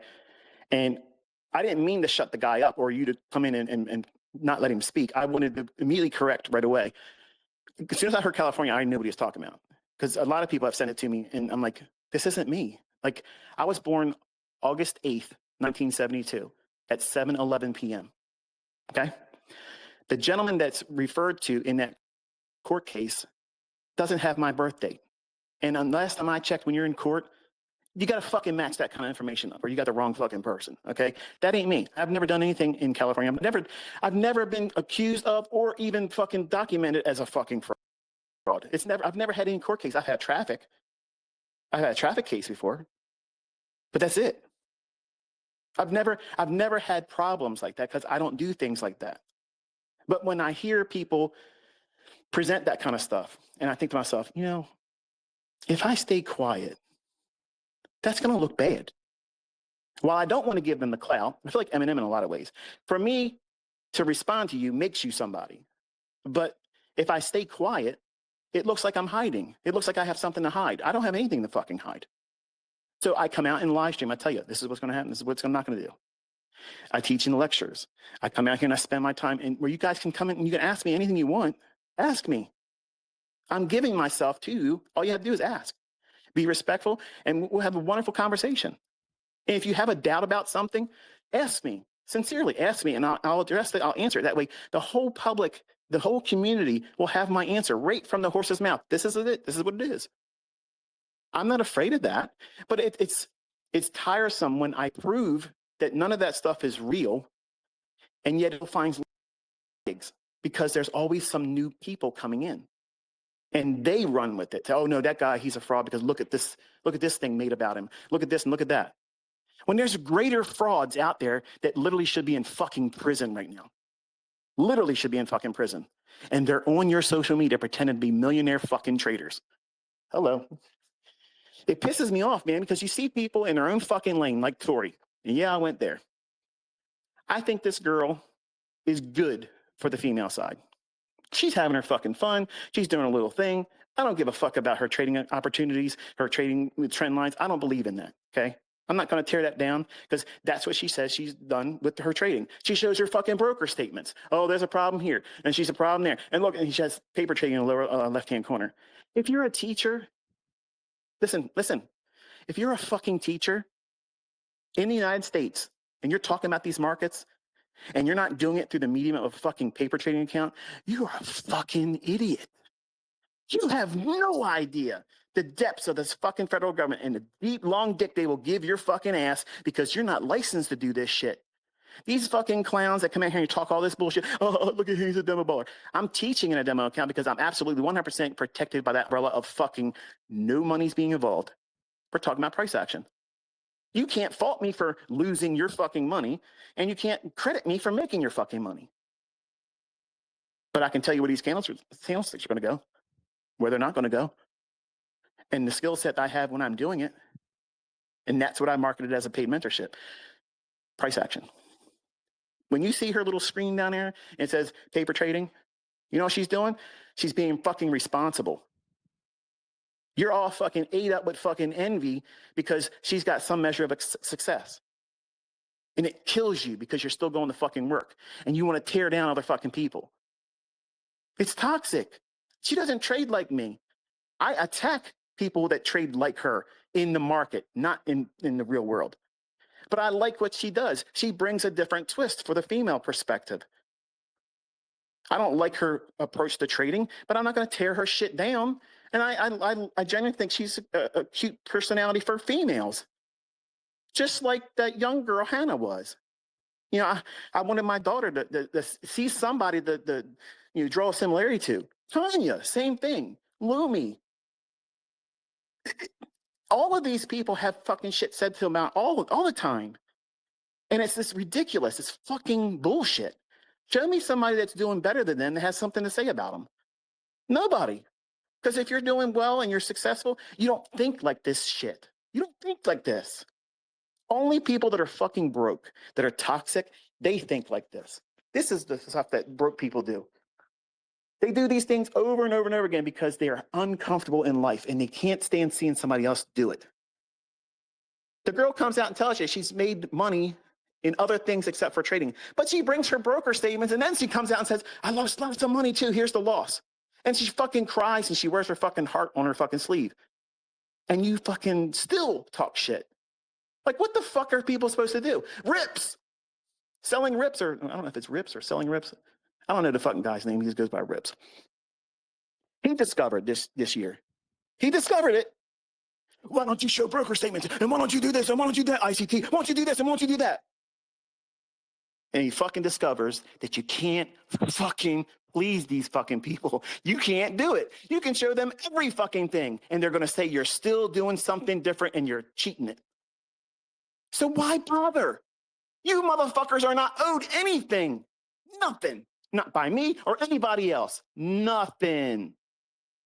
And you think a little bit of, oh, we're going to use reverse psychology. We're going to make them feel like they better do it because they're going to think they're a fraud. Man, go fuck yourself. I literally started this whole fucking show on a demo account. What are you going to say about me? What are you going to fucking say about me? Nothing. Nothing. It worked. I had the largest fucking audience. I had the greatest fucking influence, and I still give the most for fucking free. And these people are still going to find some kind of an angle to deter you from trying to learn this. Why? Because they don't want you winning. They don't want you doing well. All the more now, look around. Everything is fucking extremely expensive, and it's going to get worse. And any way for you to cultivate a secondary income or a individual income by doing this, they're going to try to convince you not to bother, because they're not going to change the fucking algo. They can't intervene on the hour, because nobody would trade then. Be like, this is fucking bullshit. I ain't trading this market. But once in a while, sure. But it's happening at times of the day when I told you it's going to happen. So don't listen to this dumb shit. Not just about me, but everybody else. If you're pocket watching, or you're getting wrapped up in the drama stuff, what are you doing that for? That's not going to make you any more money. That's not going to make you a better trader. You're pursuing toxicity. Toxicity is what you try to prune from your focus and your mindset while you're a trader, because you're going to feel enough of that in your own poor decision making in the beginning. You're going to have to find strength to convince yourself to continue just trying, because it's hard. You're up against yourself. And everybody that chimed in on all this bullshit, oh yeah, look at that, and look at this, she's got this. Man, fuck all of you. Fuck all of you. Like, really? Get the fuck out of here. I knew, I knew as soon as she showed her car, I said to my son, I said, listen, she's going to get all kind of shit now, watch this. And then it came by a little dick boy. A little dick boy. And then it caught fire. Come on, man. Come on. How about magnifying and showing up what you're doing better? Do that. Because if you can't do that, then shut the fuck up.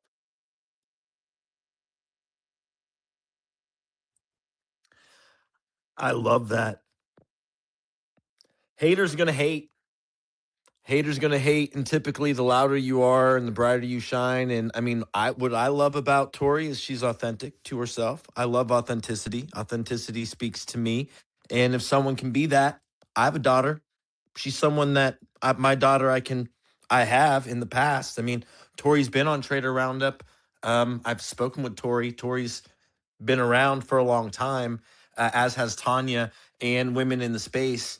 So yeah, I mean, being authentic is really, really, really important. That's the highest vibration. And there's so many folks that can't wait to tear someone else down who's being authentic.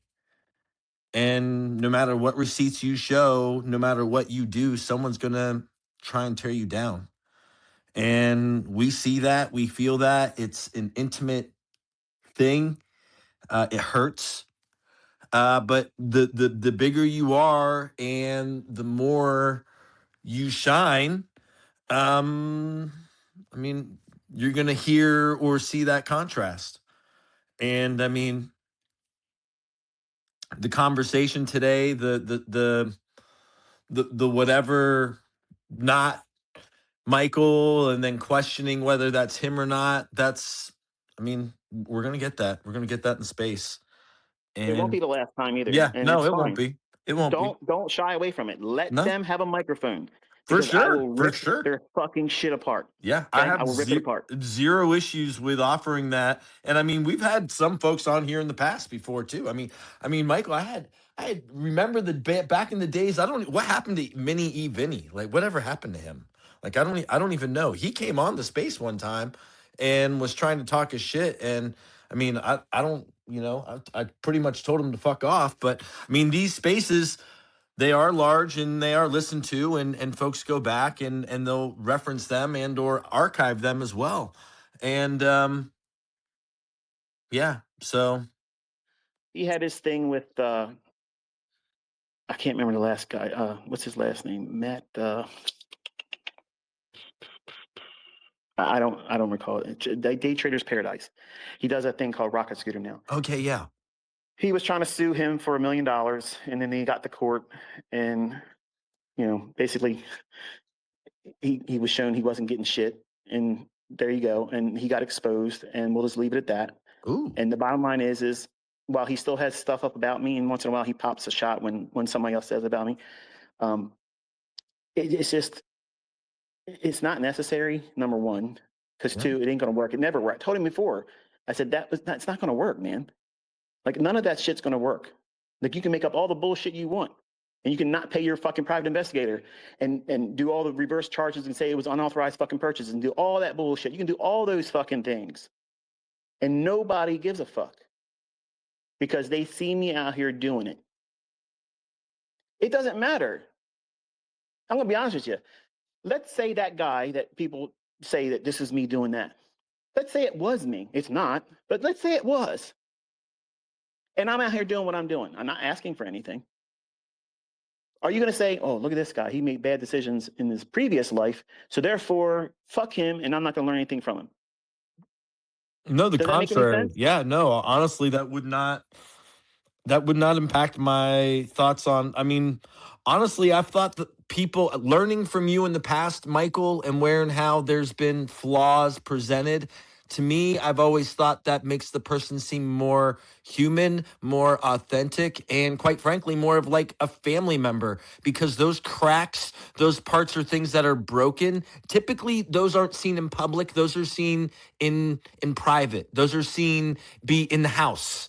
And being able to talk about it and be as open and exposed as you are emotionally to your audience, to the folks that you teach, I have always thought that has been resonated as more authentic and has always made me appreciate the things you've said more. So personally, your authenticity has fed me even to where I'm at today. I honestly believe you can't be who you are in front of how many people you are for as long as you are without being anything but authentic. And you wear that so well, Michael.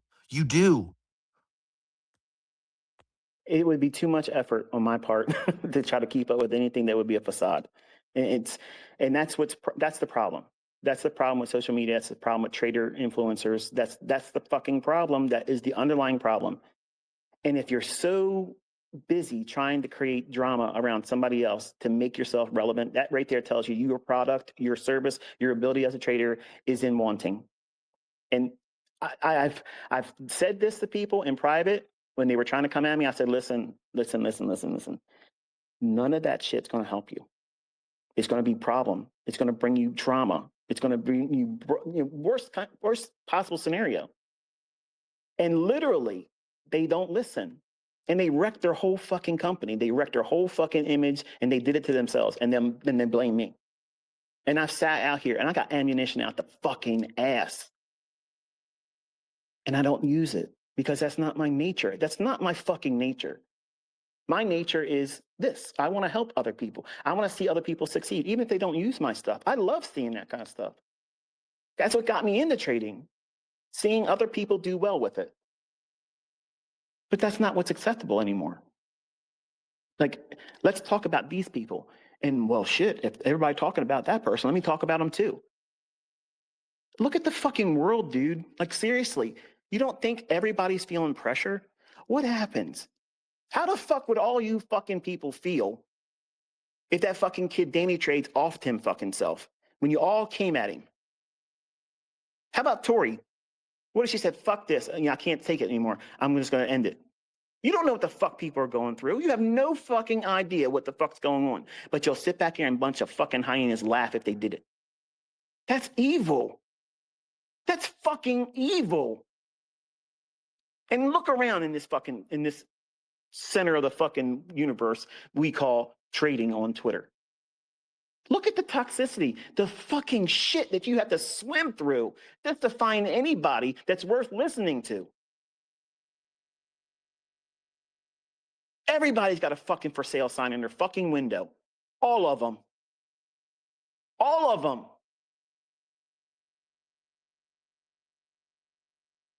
And they're the first motherfuckers to part their lips and talk about somebody else. Man, you better clean your own fucking backyard up before you start talking some shit. You don't know what people that know you better than you think they do have given to other people. Your fucking laundry is in the pockets of other motherfuckers, and I'm one of them motherfuckers. I know who you are. I know who you really fucking are. And I don't say anything. I don't do anything to you. And they fucking beg me to lay your ass out and fill your mouth up with your mother's fucking feces, and I won't do it. Because that's not my nature. That's not who I am. If I can influence the influencers, just stay in your lane. If you have something that works and it's valuable and you have a personality that's worth listening to and warming up to, let that sell yourself. If it's genuine, if it's 100% the real fucking McCoy, people will gravitate to you and they won't need to be entertained by drama bullshit. It's dumb. Why spend all that fucking time and energy doing something that's so ugly and it makes you no more fucking money? It makes you no more money. Look at Patrick Whelan. Look at him. Ran his fucking mouth doing all kinds of dumb fucking shit. I even told him, listen, better stop all that shit. That kind of stuff, you're inviting it. He's in a fucking lawsuit with one of the fucking prop firm owners. What the hell? Like, come on. You can't make this shit up. Like, seriously? Like, stop. Stop talking about everybody else. Stop talking about everybody else. Stay in your own fucking lane. Do what you think you know. Teach whatever you're going to fucking teach. Sell your fucking product. Prove it works in the fucking public eye with no uncertainty. No uncertainty. You're claiming that fucking it's made you money, making you millions of fucking dollars, and you're a multi-million-dollar fucking trader. Well, you better present some real fucking statements. Real fucking statements. Then, if you market yourself like that, then you're obligated. If you're selling signals, you better fucking do it for free for a couple of months. Let everybody taste it. Let them test drive it. You'll get more business doing that than being fraudulent. No. I'm not doing it for free. Fuck you. You immediately show me that you're a fucking fake. You're a fake. Because if you can't give your fucking time to the world as a means of advertising, you don't know shit. You're hoping for a streak of luck. It's all that is. And a whole flash in a pan of people just paying you real quick and so you can dip out and disappear off the fucking internet. I've weathered every fucking storm and I'm still that same guy. I'm still that guy. And if all of you would just listen to me in regards to that kind of stuff, stay out of the drama stuff. Just stay out of it. It doesn't bring you anything good. It's a waste of energy. And if you're profitable, if you're successful, you don't really have time for that shit. You really don't. And anybody would say otherwise, I'm going to call you a bull-faced fucking liar. You're a liar. And it doesn't matter what amount of proof you bring forward. I'm literally telling you in advance in live fucking sessions. Crickets. The fucking trolls don't show up in my fucking comment section. When I do that, they don't do it. Talk to me why I did what I did and call it what I was going to call. What did I use? Why did it fail? Why did it work? All that kind of stuff. Focus on the detail. They won't do that. And that's what I say to the people that send to me questions all the time. Hi, I'm a new student, but I saw this thing this guy put up on the internet about you. Okay. Do you believe it? Well, I don't know. What do you think about it? What the fuck does it matter? Okay, first of all, okay, if you believe it and you haven't looked at anything I'm doing right now in teaching, then really you're just looking at something that could be contrived, made up. How do you balance that? Use that same measure of due diligence with everyone. Because if they're not willing to show you, then they don't have it. And if they don't have it, that means they can't do it. And if they can't do it, then they're not worth listening to. and they sure as fuck aren't worth paying. Period. If they shuck and jive and they duck and weave and they try to avoid all the bullshit, I will stand out in front of a fucking Mack truck. Come at me, motherfuckers. I'm the only one barking out here. Please come at me. Please. And it's the same tired shit. So if you're in question as what I think about all these people that talk about me, there's your answer. I'm not hiding. I'm begging for it. I don't have to be on X. I don't have to be. I could be over there in my own little channel talking from a post that you can't reply to. I'm here in fucking flesh talking to you. Anybody can come up here and anybody can say whatever the fuck they want to say. They want to challenge me to Robbins Cup? Come get it.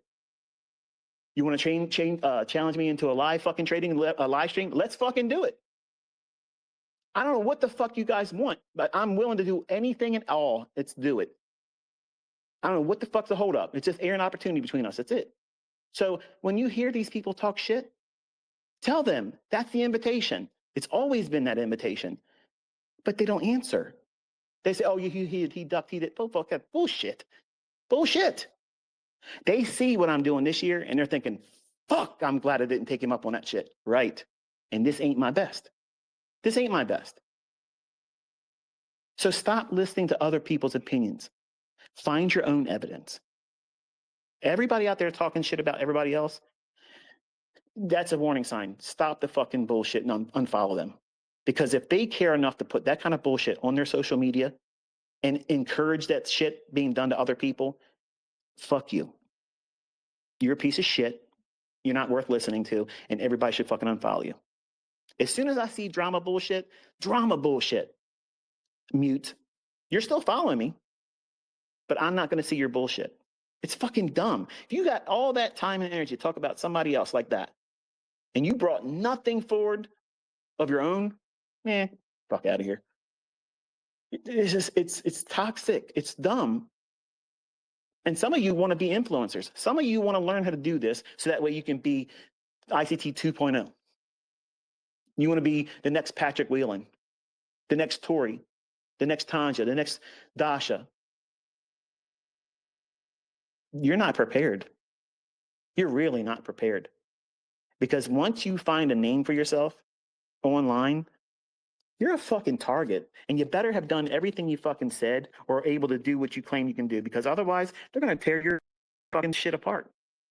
Right by the throat in front of everybody. And it's going to bother you if you can't do it. I've slept fucking soundly for decades because I live this shit. I live it. This is me. All these other people out there, they're putting on an act and a facade because it sells. It sells. The cars, the affluent stuff, the wasted fucking money, all that shit goes away when affiliate marketing goes away. All that shit goes away immediately as soon as affiliate marketing goes away. So if you do that simple deduction, is their opinion worth listening to? No. It's not. That's all I got to say about it.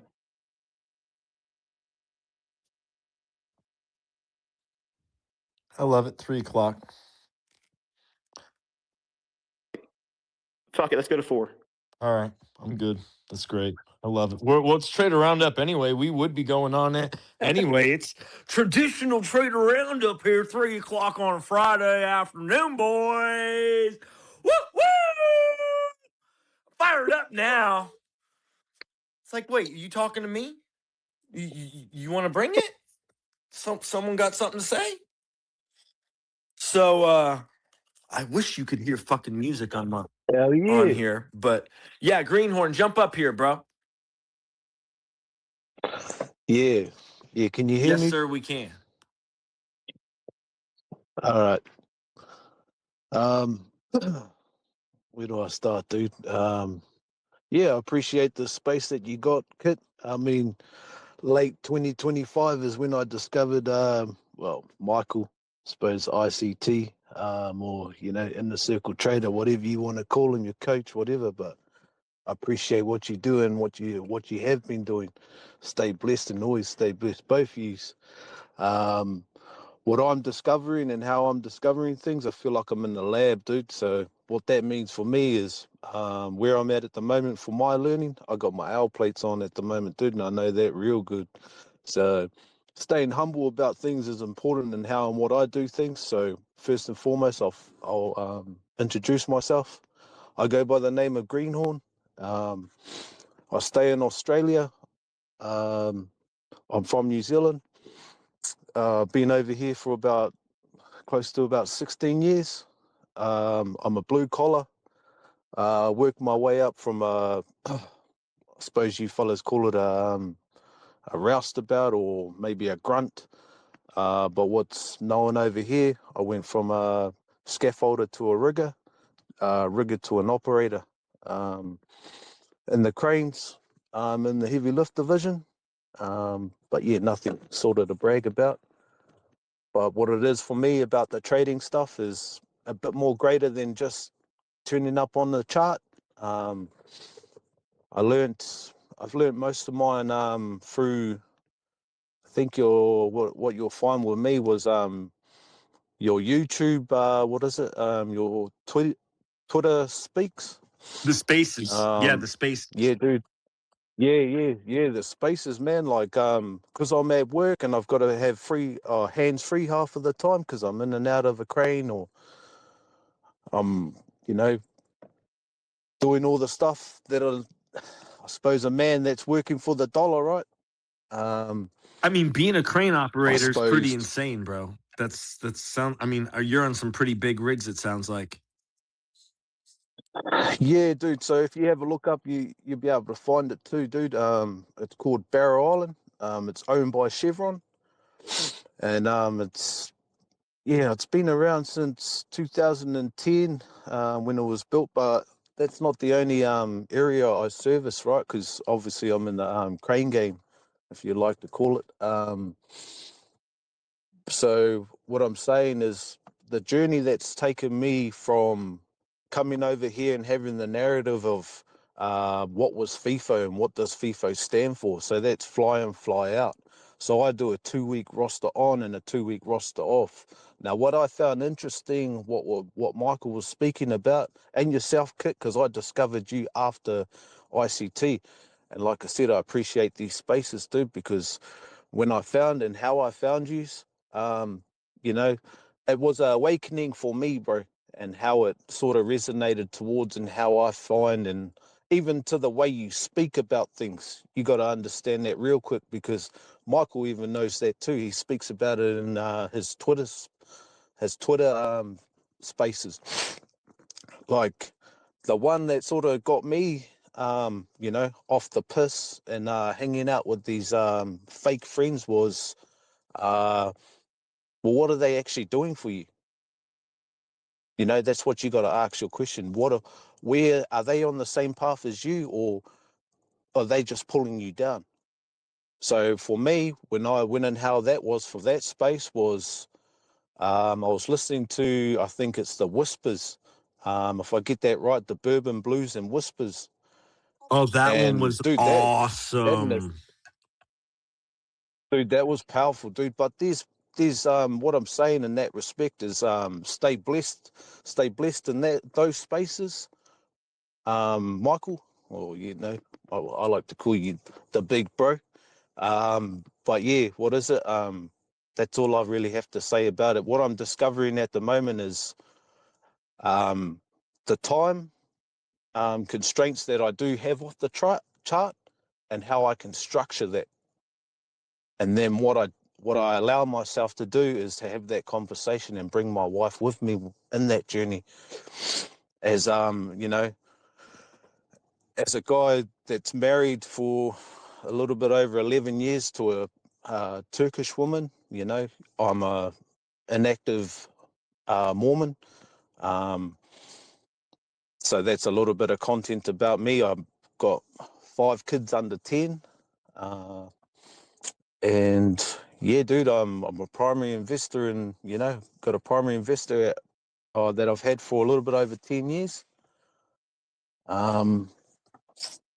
Yeah, so I wanted to jump on the space and just give my appreciation and, what I see and how it resonates towards me is that journey there. And how I can share that is the people that you're reaching out to in these spaces, and the people that you're reaching out goes a lot further in the communities that I'm in. I'm not in many communities, but I am associated with the guys that do come on these, like Hunt Trades, Chart Vision, Pippi Banks, and yourself, Kitt.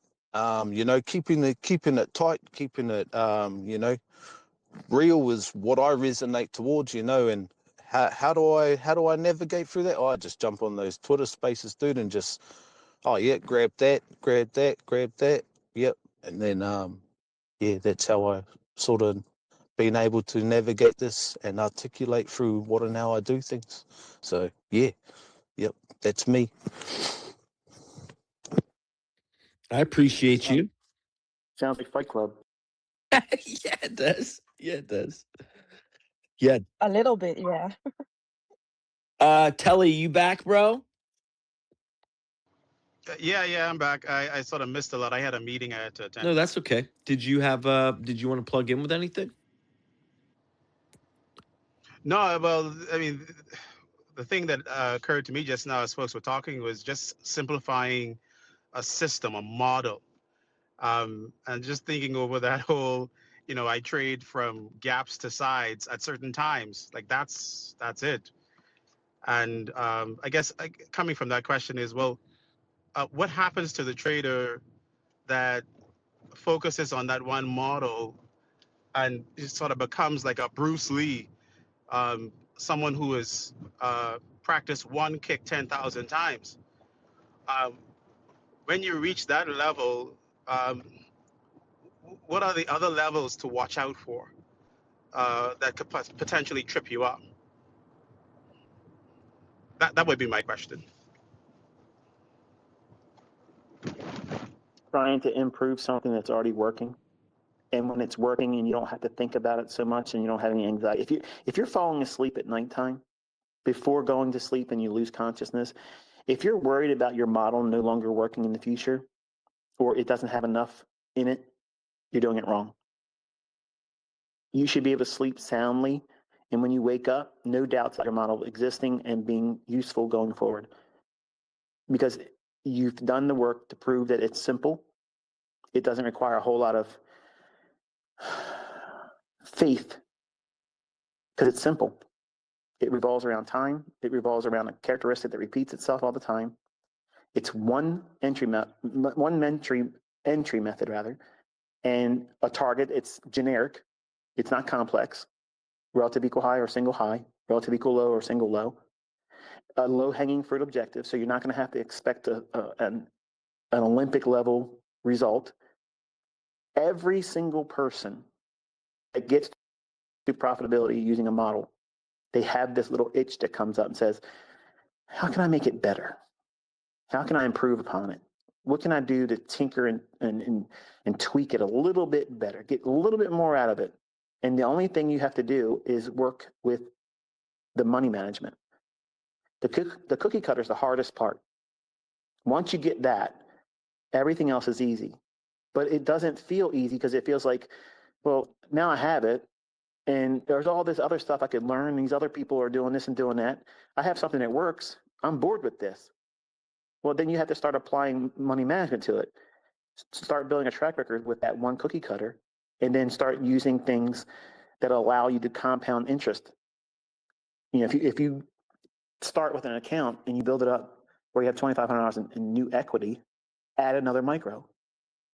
When you have another $2,500, add another micro, and keep building it up like that, using the same simple little cookie cutter.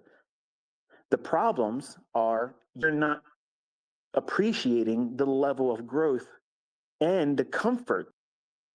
If boredom is being felt while you're profitable, that's the goal in trading.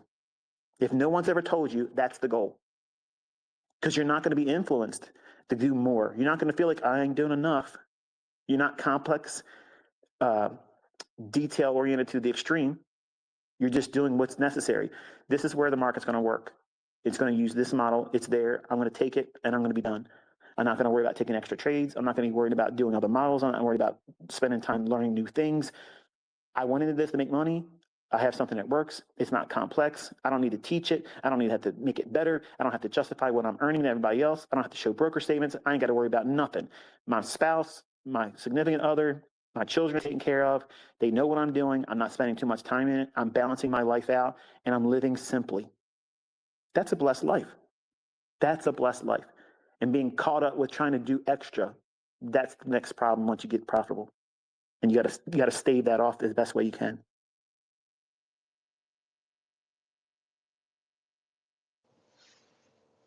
Yeah, that's beautiful. That's beautiful.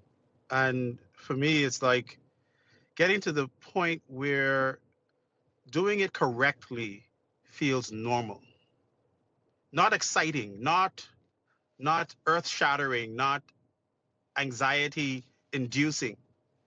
It feels normal, like breathing. And that, you know, that journey is hard and arduous. But I think, you know, getting to a point where you get committed to staying on that path, I think there's something at the end of that of that journey. There's something there, and I, I'm trying to get there. Maybe there's something that you know concretely of what that looks like, but that's what I'm trying to get. It's a process and a journey, and not being inside your head, not being able to see through your perspective the things that you go through every day, what your goals are, what your pursuits, what your fears are, what are the obstacles that you have to endure relationship wise, job wise, you know, geopolitically, where are you, you know, in the world. All those things are factors. So it's not an easy task to being a mentor, because when you start teaching something and you have people coming forward and say, you know, thank you for helping me, I was able to do this, that, and nothing, it naturally makes you feel like, well, he's going to have every answer for me. And there's a lot of answers I don't have. And it's very frustrating sometimes, because I want to be the best help I can. And then there's sometimes people will frame a question or ask me to kind of like map out something that's unique just for them. And that's usually like, literally, I got like a dozen of these emails in the last 2 days, and they're all titled, please help me. And so naturally, I'm going to open it up because it sounds, you know, critical.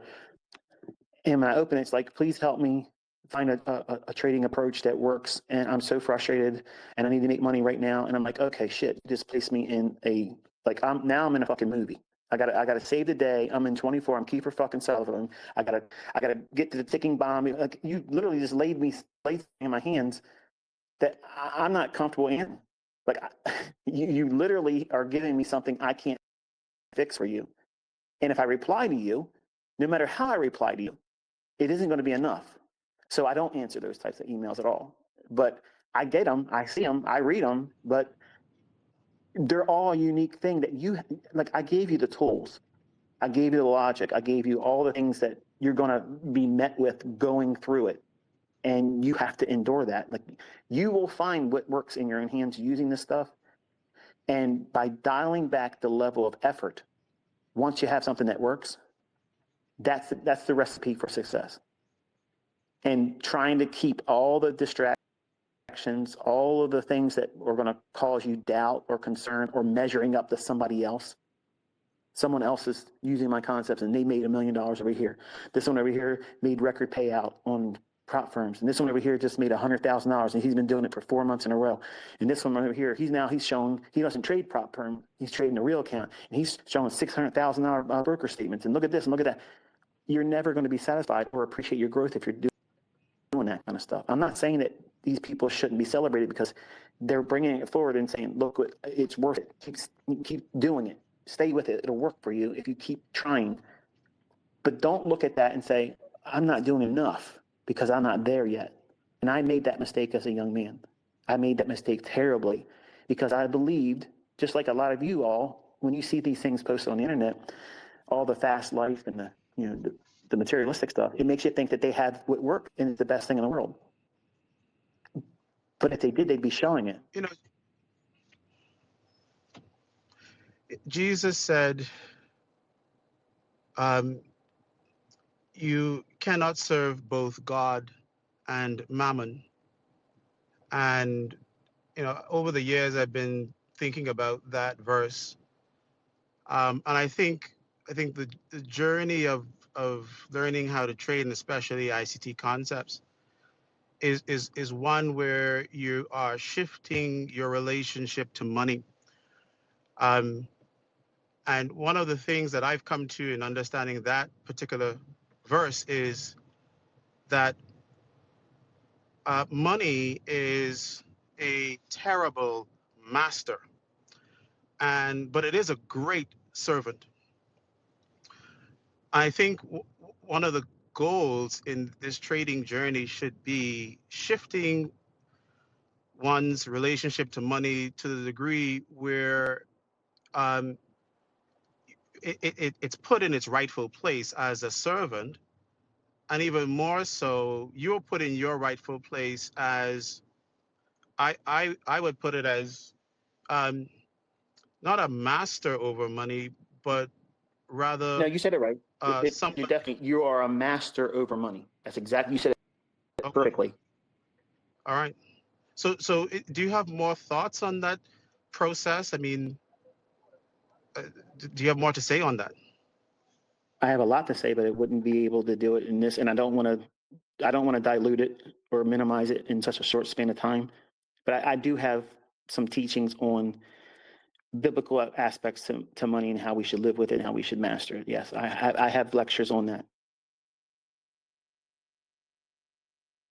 Yeah, because I think that's something that if there was some kind of course on, that's worth teaching, especially early traders. That the goal is, yes, to make money, but you can't make money if your relationship to money is out of sorts.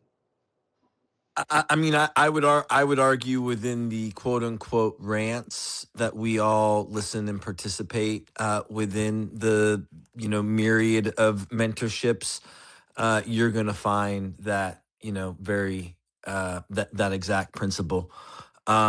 Trading is about disassociating yourself with the output and focusing on the input. The input is these introspective things that we're talking about right now. These sometimes or at times intangible things, but are very, very important, paramount to how you will perform on the chart. So the more you can disassociate with the output and the more you can focus on the input, then you will find a lot in regards to growth within the charts and within your life and within that perspective. Delayed gratification is extremely important for success. You need to know that you're planting. You are a farmer. Within a farmer, you need to understand there is a cycle. Within a cycle, you must plant before you harvest. And when you plant, you must plant. You have to plant within a specific time. Then you must nurture, or you must allow for time to do what time needs to do so that you can get to, within the farmer's principle, a time to harvest, to collect what you planted. I mean, that's very much a fundament to everything that we talk about. And it's very much a fundament to being a trader. And you must come back to the planting, to the input, to the inputs. What are these inputs? What are the variables towards your model, towards the inputs, towards how you are approaching the market, towards how you're approaching yourself within the market? Because the market will give you everything that you want. And we're constantly dealing with a reflection of ourselves. You're constantly bringing a reflection of what you are to your reality, to your perspective. And that's going to be very unique to you on the charts. It's going to be very unique to you within a relationship. And it's really important when we're talking about now really talking about trading and risk management and money. When you talk about money, yeah, guess what? It's the last thing that you're actually gonna, that's the final boss. That's Koopa in Mario Land. That's the final, dragon that comes out. How you deal with money, yourself with money. The more you disassociate with the output and the more you focus on the input, then what naturally occurs is an output that is positive. And that's how you grow. That's how you grow in life. That's how you grow money. That's how you advance within projects, for example.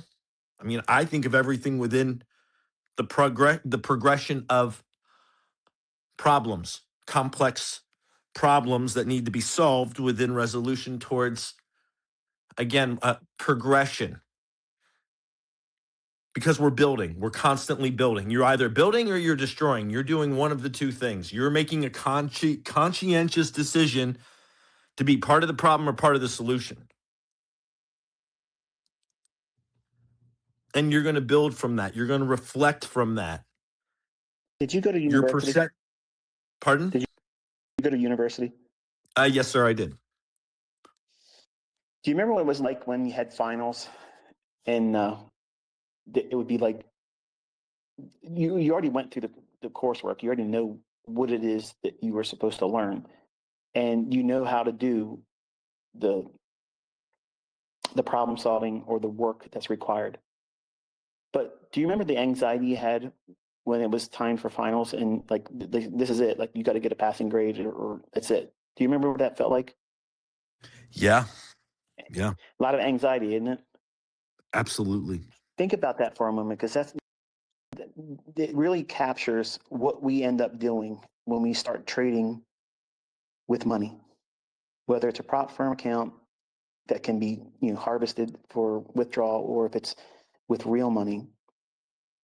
If you haven't done the work, obviously, to get the trade, to do the work and putting yourself in a trade and managing the trade, then it's obvious you're not going to succeed. You're going to fail that final. But if you do the work and you make a model in your own hands that you trust, if you remember all the drills and the work that you did leading up to that final, you know how to do the arithmetic. You know how to solve that equation. That expression is familiar to you. So you're not going to try to put fearful thoughts ahead of what you're getting ready to do as a trader, because you've done enough back testing. The curriculum, that semester you went through on that course, listening to the professor, all of that is the back testing. If you've done it correctly, there is no anxiety. I didn't understand the anxiety. Well, when it came to the math and science, I didn't feel it, but the English courses, I never was a good writer or anything like that. But when it came to math and science, I was never anxious about those things. I was excited about it because I knew that would do well. But I can understand how anyone that's going through university, that feeling of what it feels like right before you go to final, that nervousness, oh man, I got to get a good grade. I got to get a good grade versus I trust what I learned. I trust what I learned. And if you did the work in studying it and you know the source material, you're not going to have any anxiety. And by having this relationship with money, it's the same thing. If you understand money, if you understand it's a tool, it's a resource, and it is a good slave. It works hard and it never gets tired. If you plan it the right way, it never gets tired. It never gets sick. It never calls out, and it will work for you when you're sleeping. It'll work for you when you're on vacation. It'll work for you when you're dead and gone. Your family can reap that whole thing too. But the average person doesn't do all the course curriculum to be able to benefit from the final. But you, as a brand new trader, bring all that uncertainty and anxiety about needing to get a good grade. Who said? Who said you had to make that profit just because you have your TP line right there? What happens if you get out earlier?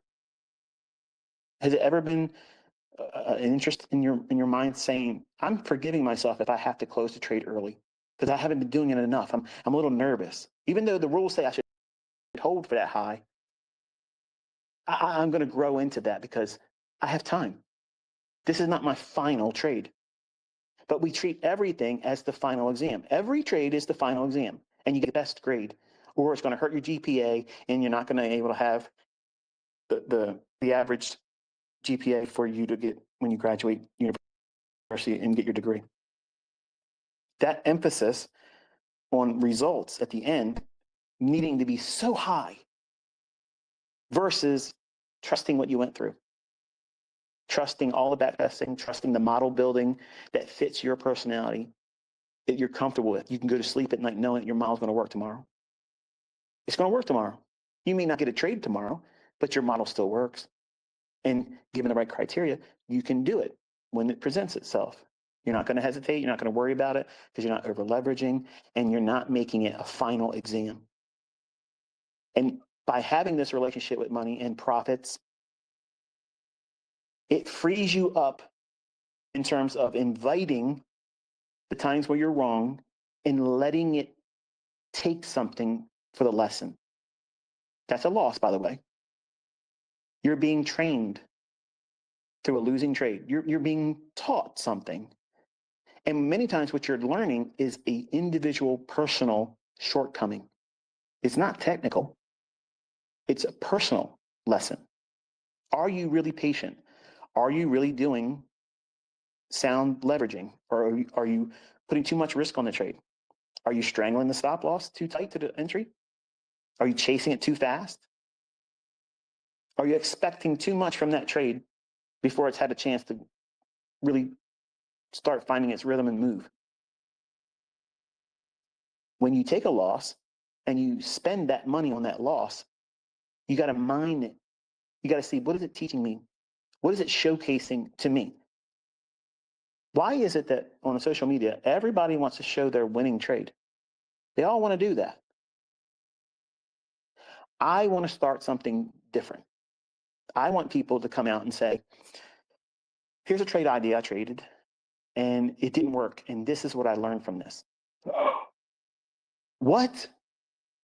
That's ridiculous. Come on. Nobody's going to want to do that. But guess what? You'll end up teaching without realizing it. And you're going to encourage other people. And you're going to lose all of that sensitivity about taking a loss because you think everybody can see your broker statement.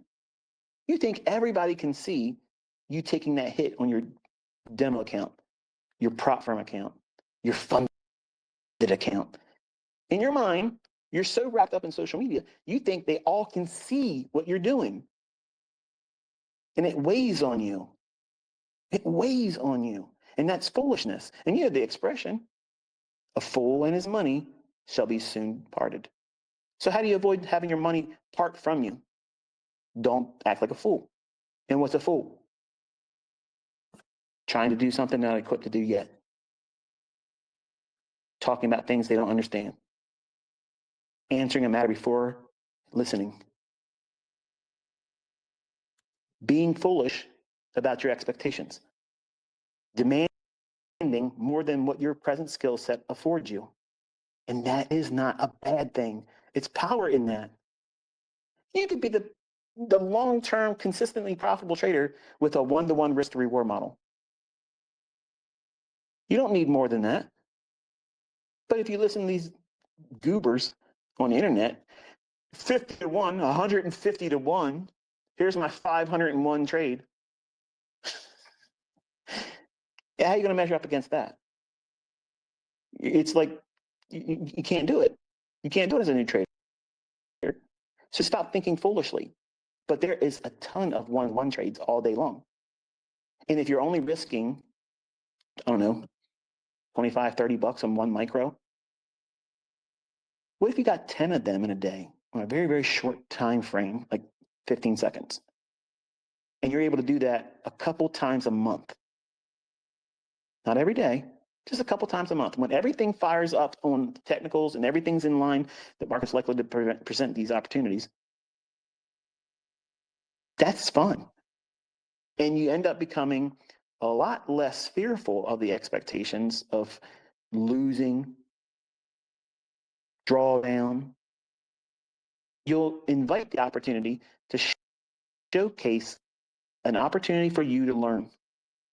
In the beginning, you don't look at it that way. The books don't present it that way. Mark Douglas isn't giving it to you like that.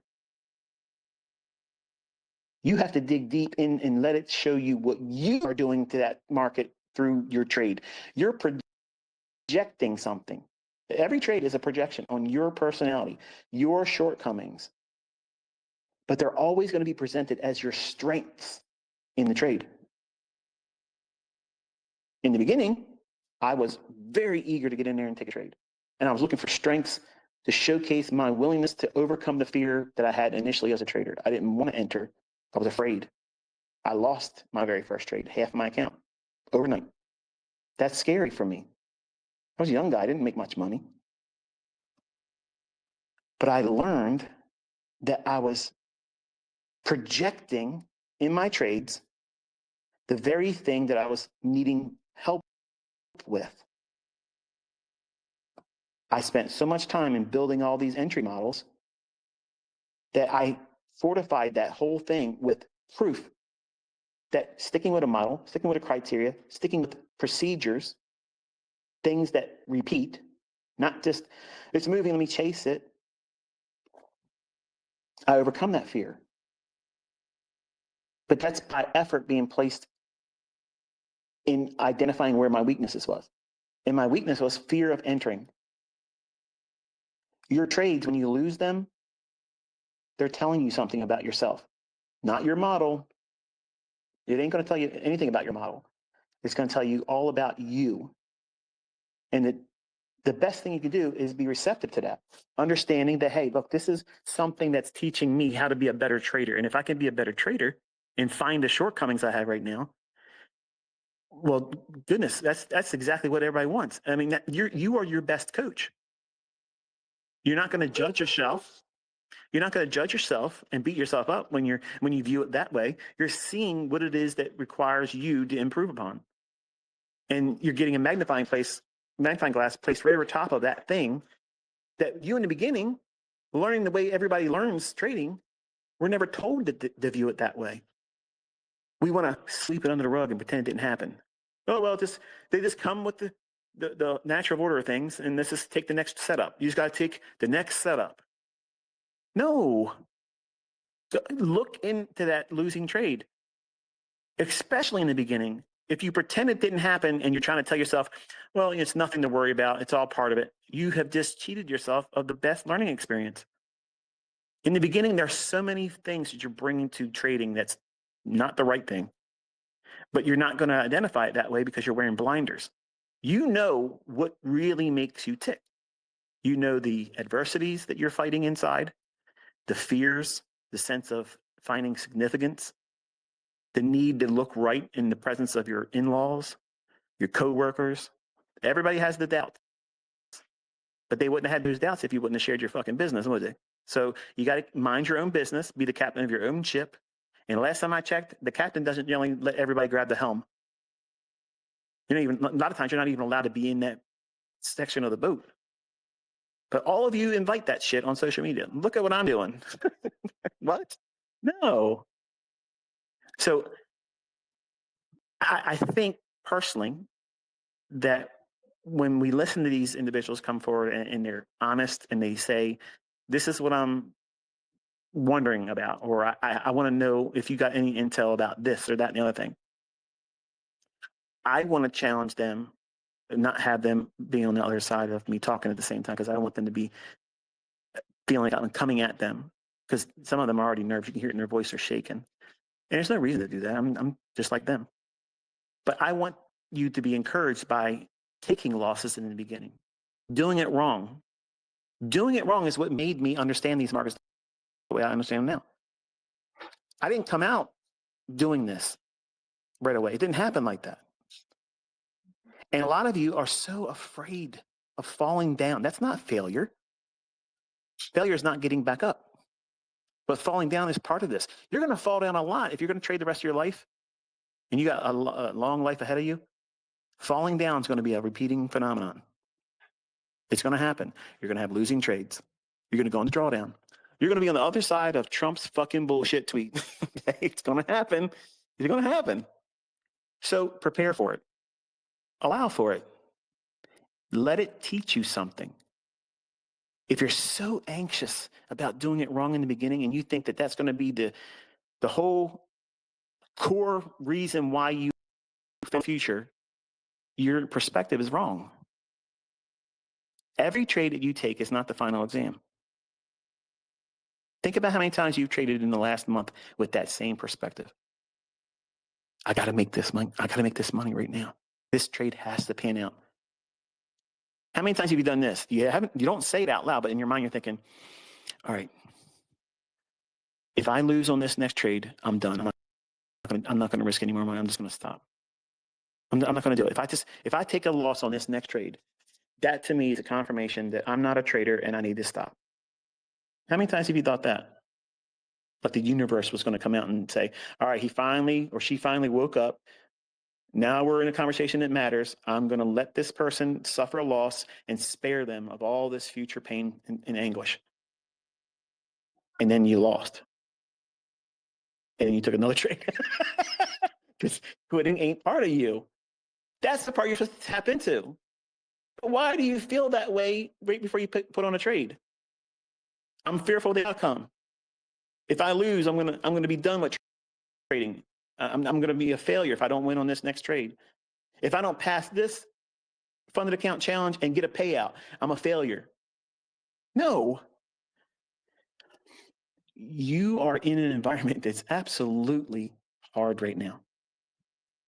And it's easy for you to beat yourself up when you're doing it wrong right now. Think about it. Who out there right now is killing it every single day and claiming it's easy and they have the receipts for it? Nobody's doing that. So why are you doing it to yourself? Be content with a few things each week. As long as you stay solvent and you're learning as you go through, you're getting an Ivy League education right now in this price action. This is hard stuff right now. And should it loosen up, and I believe it will, you're going to be so thankful that you endured going through the exercises and practicing reading price action, demoing, back testing in these hard market environments. It's going to happen just like that. And when you look at price action, it's going to feel like everything's now perfectly clear. You will think back how hard it felt and how you wanted to quit because you just simply couldn't muster the strength to stay with it. And you're going to be thanking yourself. And you know what? I didn't quit. As much as I wanted to quit, I didn't. I dug my heels in. That son of a bitch in Michael, he said it, and I believed him, and I'm thankful that he said it, and I'm glad I believed it, and I believed in myself, and I stuck with it, because now I know that this was for me.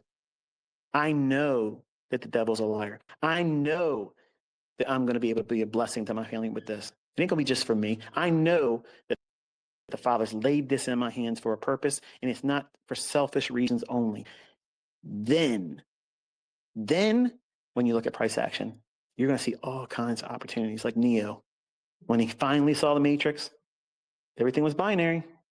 It's either going to work or it's not going to work. And your experience will afford you the ability to know in advance, this is going to work. Your confidence level will be exactly how it's supposed to be, not through the roof and overconfidence, so you over leverage. But you're going to be dialed in. You're not going to be influenced to, I better chase this. I better do this one. Oh, there's a fair value. Let me just do something. When you have a little bit of time left because of circumstances in your life, you say, you know what? I don't need to go in here and try to squeeze something out. I'll trade tomorrow because I know my stuff works.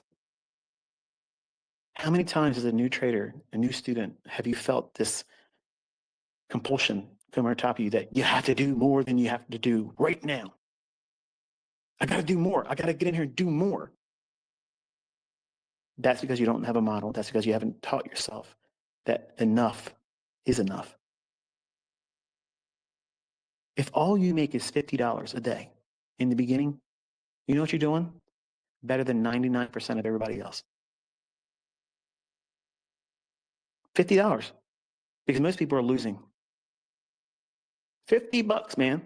That's one handle in a micro, I'm sorry, a mini contract of the S&P. One handle. Like literally, if you look at price action, test this coming week coming up. When I'm gone, test it. Look and see if you can get a feel for where the market's going to gravitate to on a 1 minute chart. Here's your homework, okay? Do a demo and try to just capture, and here's your permission. You can do this with a mini contract on the E-mini S&P. If you know the draw, okay, wait for a fair value gap to trade into. And if it's going to go higher, if you think it's going to move higher, trade down inside of a BISI. As soon as it leaves the high of the BISI, put a limit order in just to capture 2 handles on a limit. Just buy it at the market, risk to the bottom of the fair value gap. It's going to be a negative R. It's okay. It's demo. All we're doing is teaching engagement.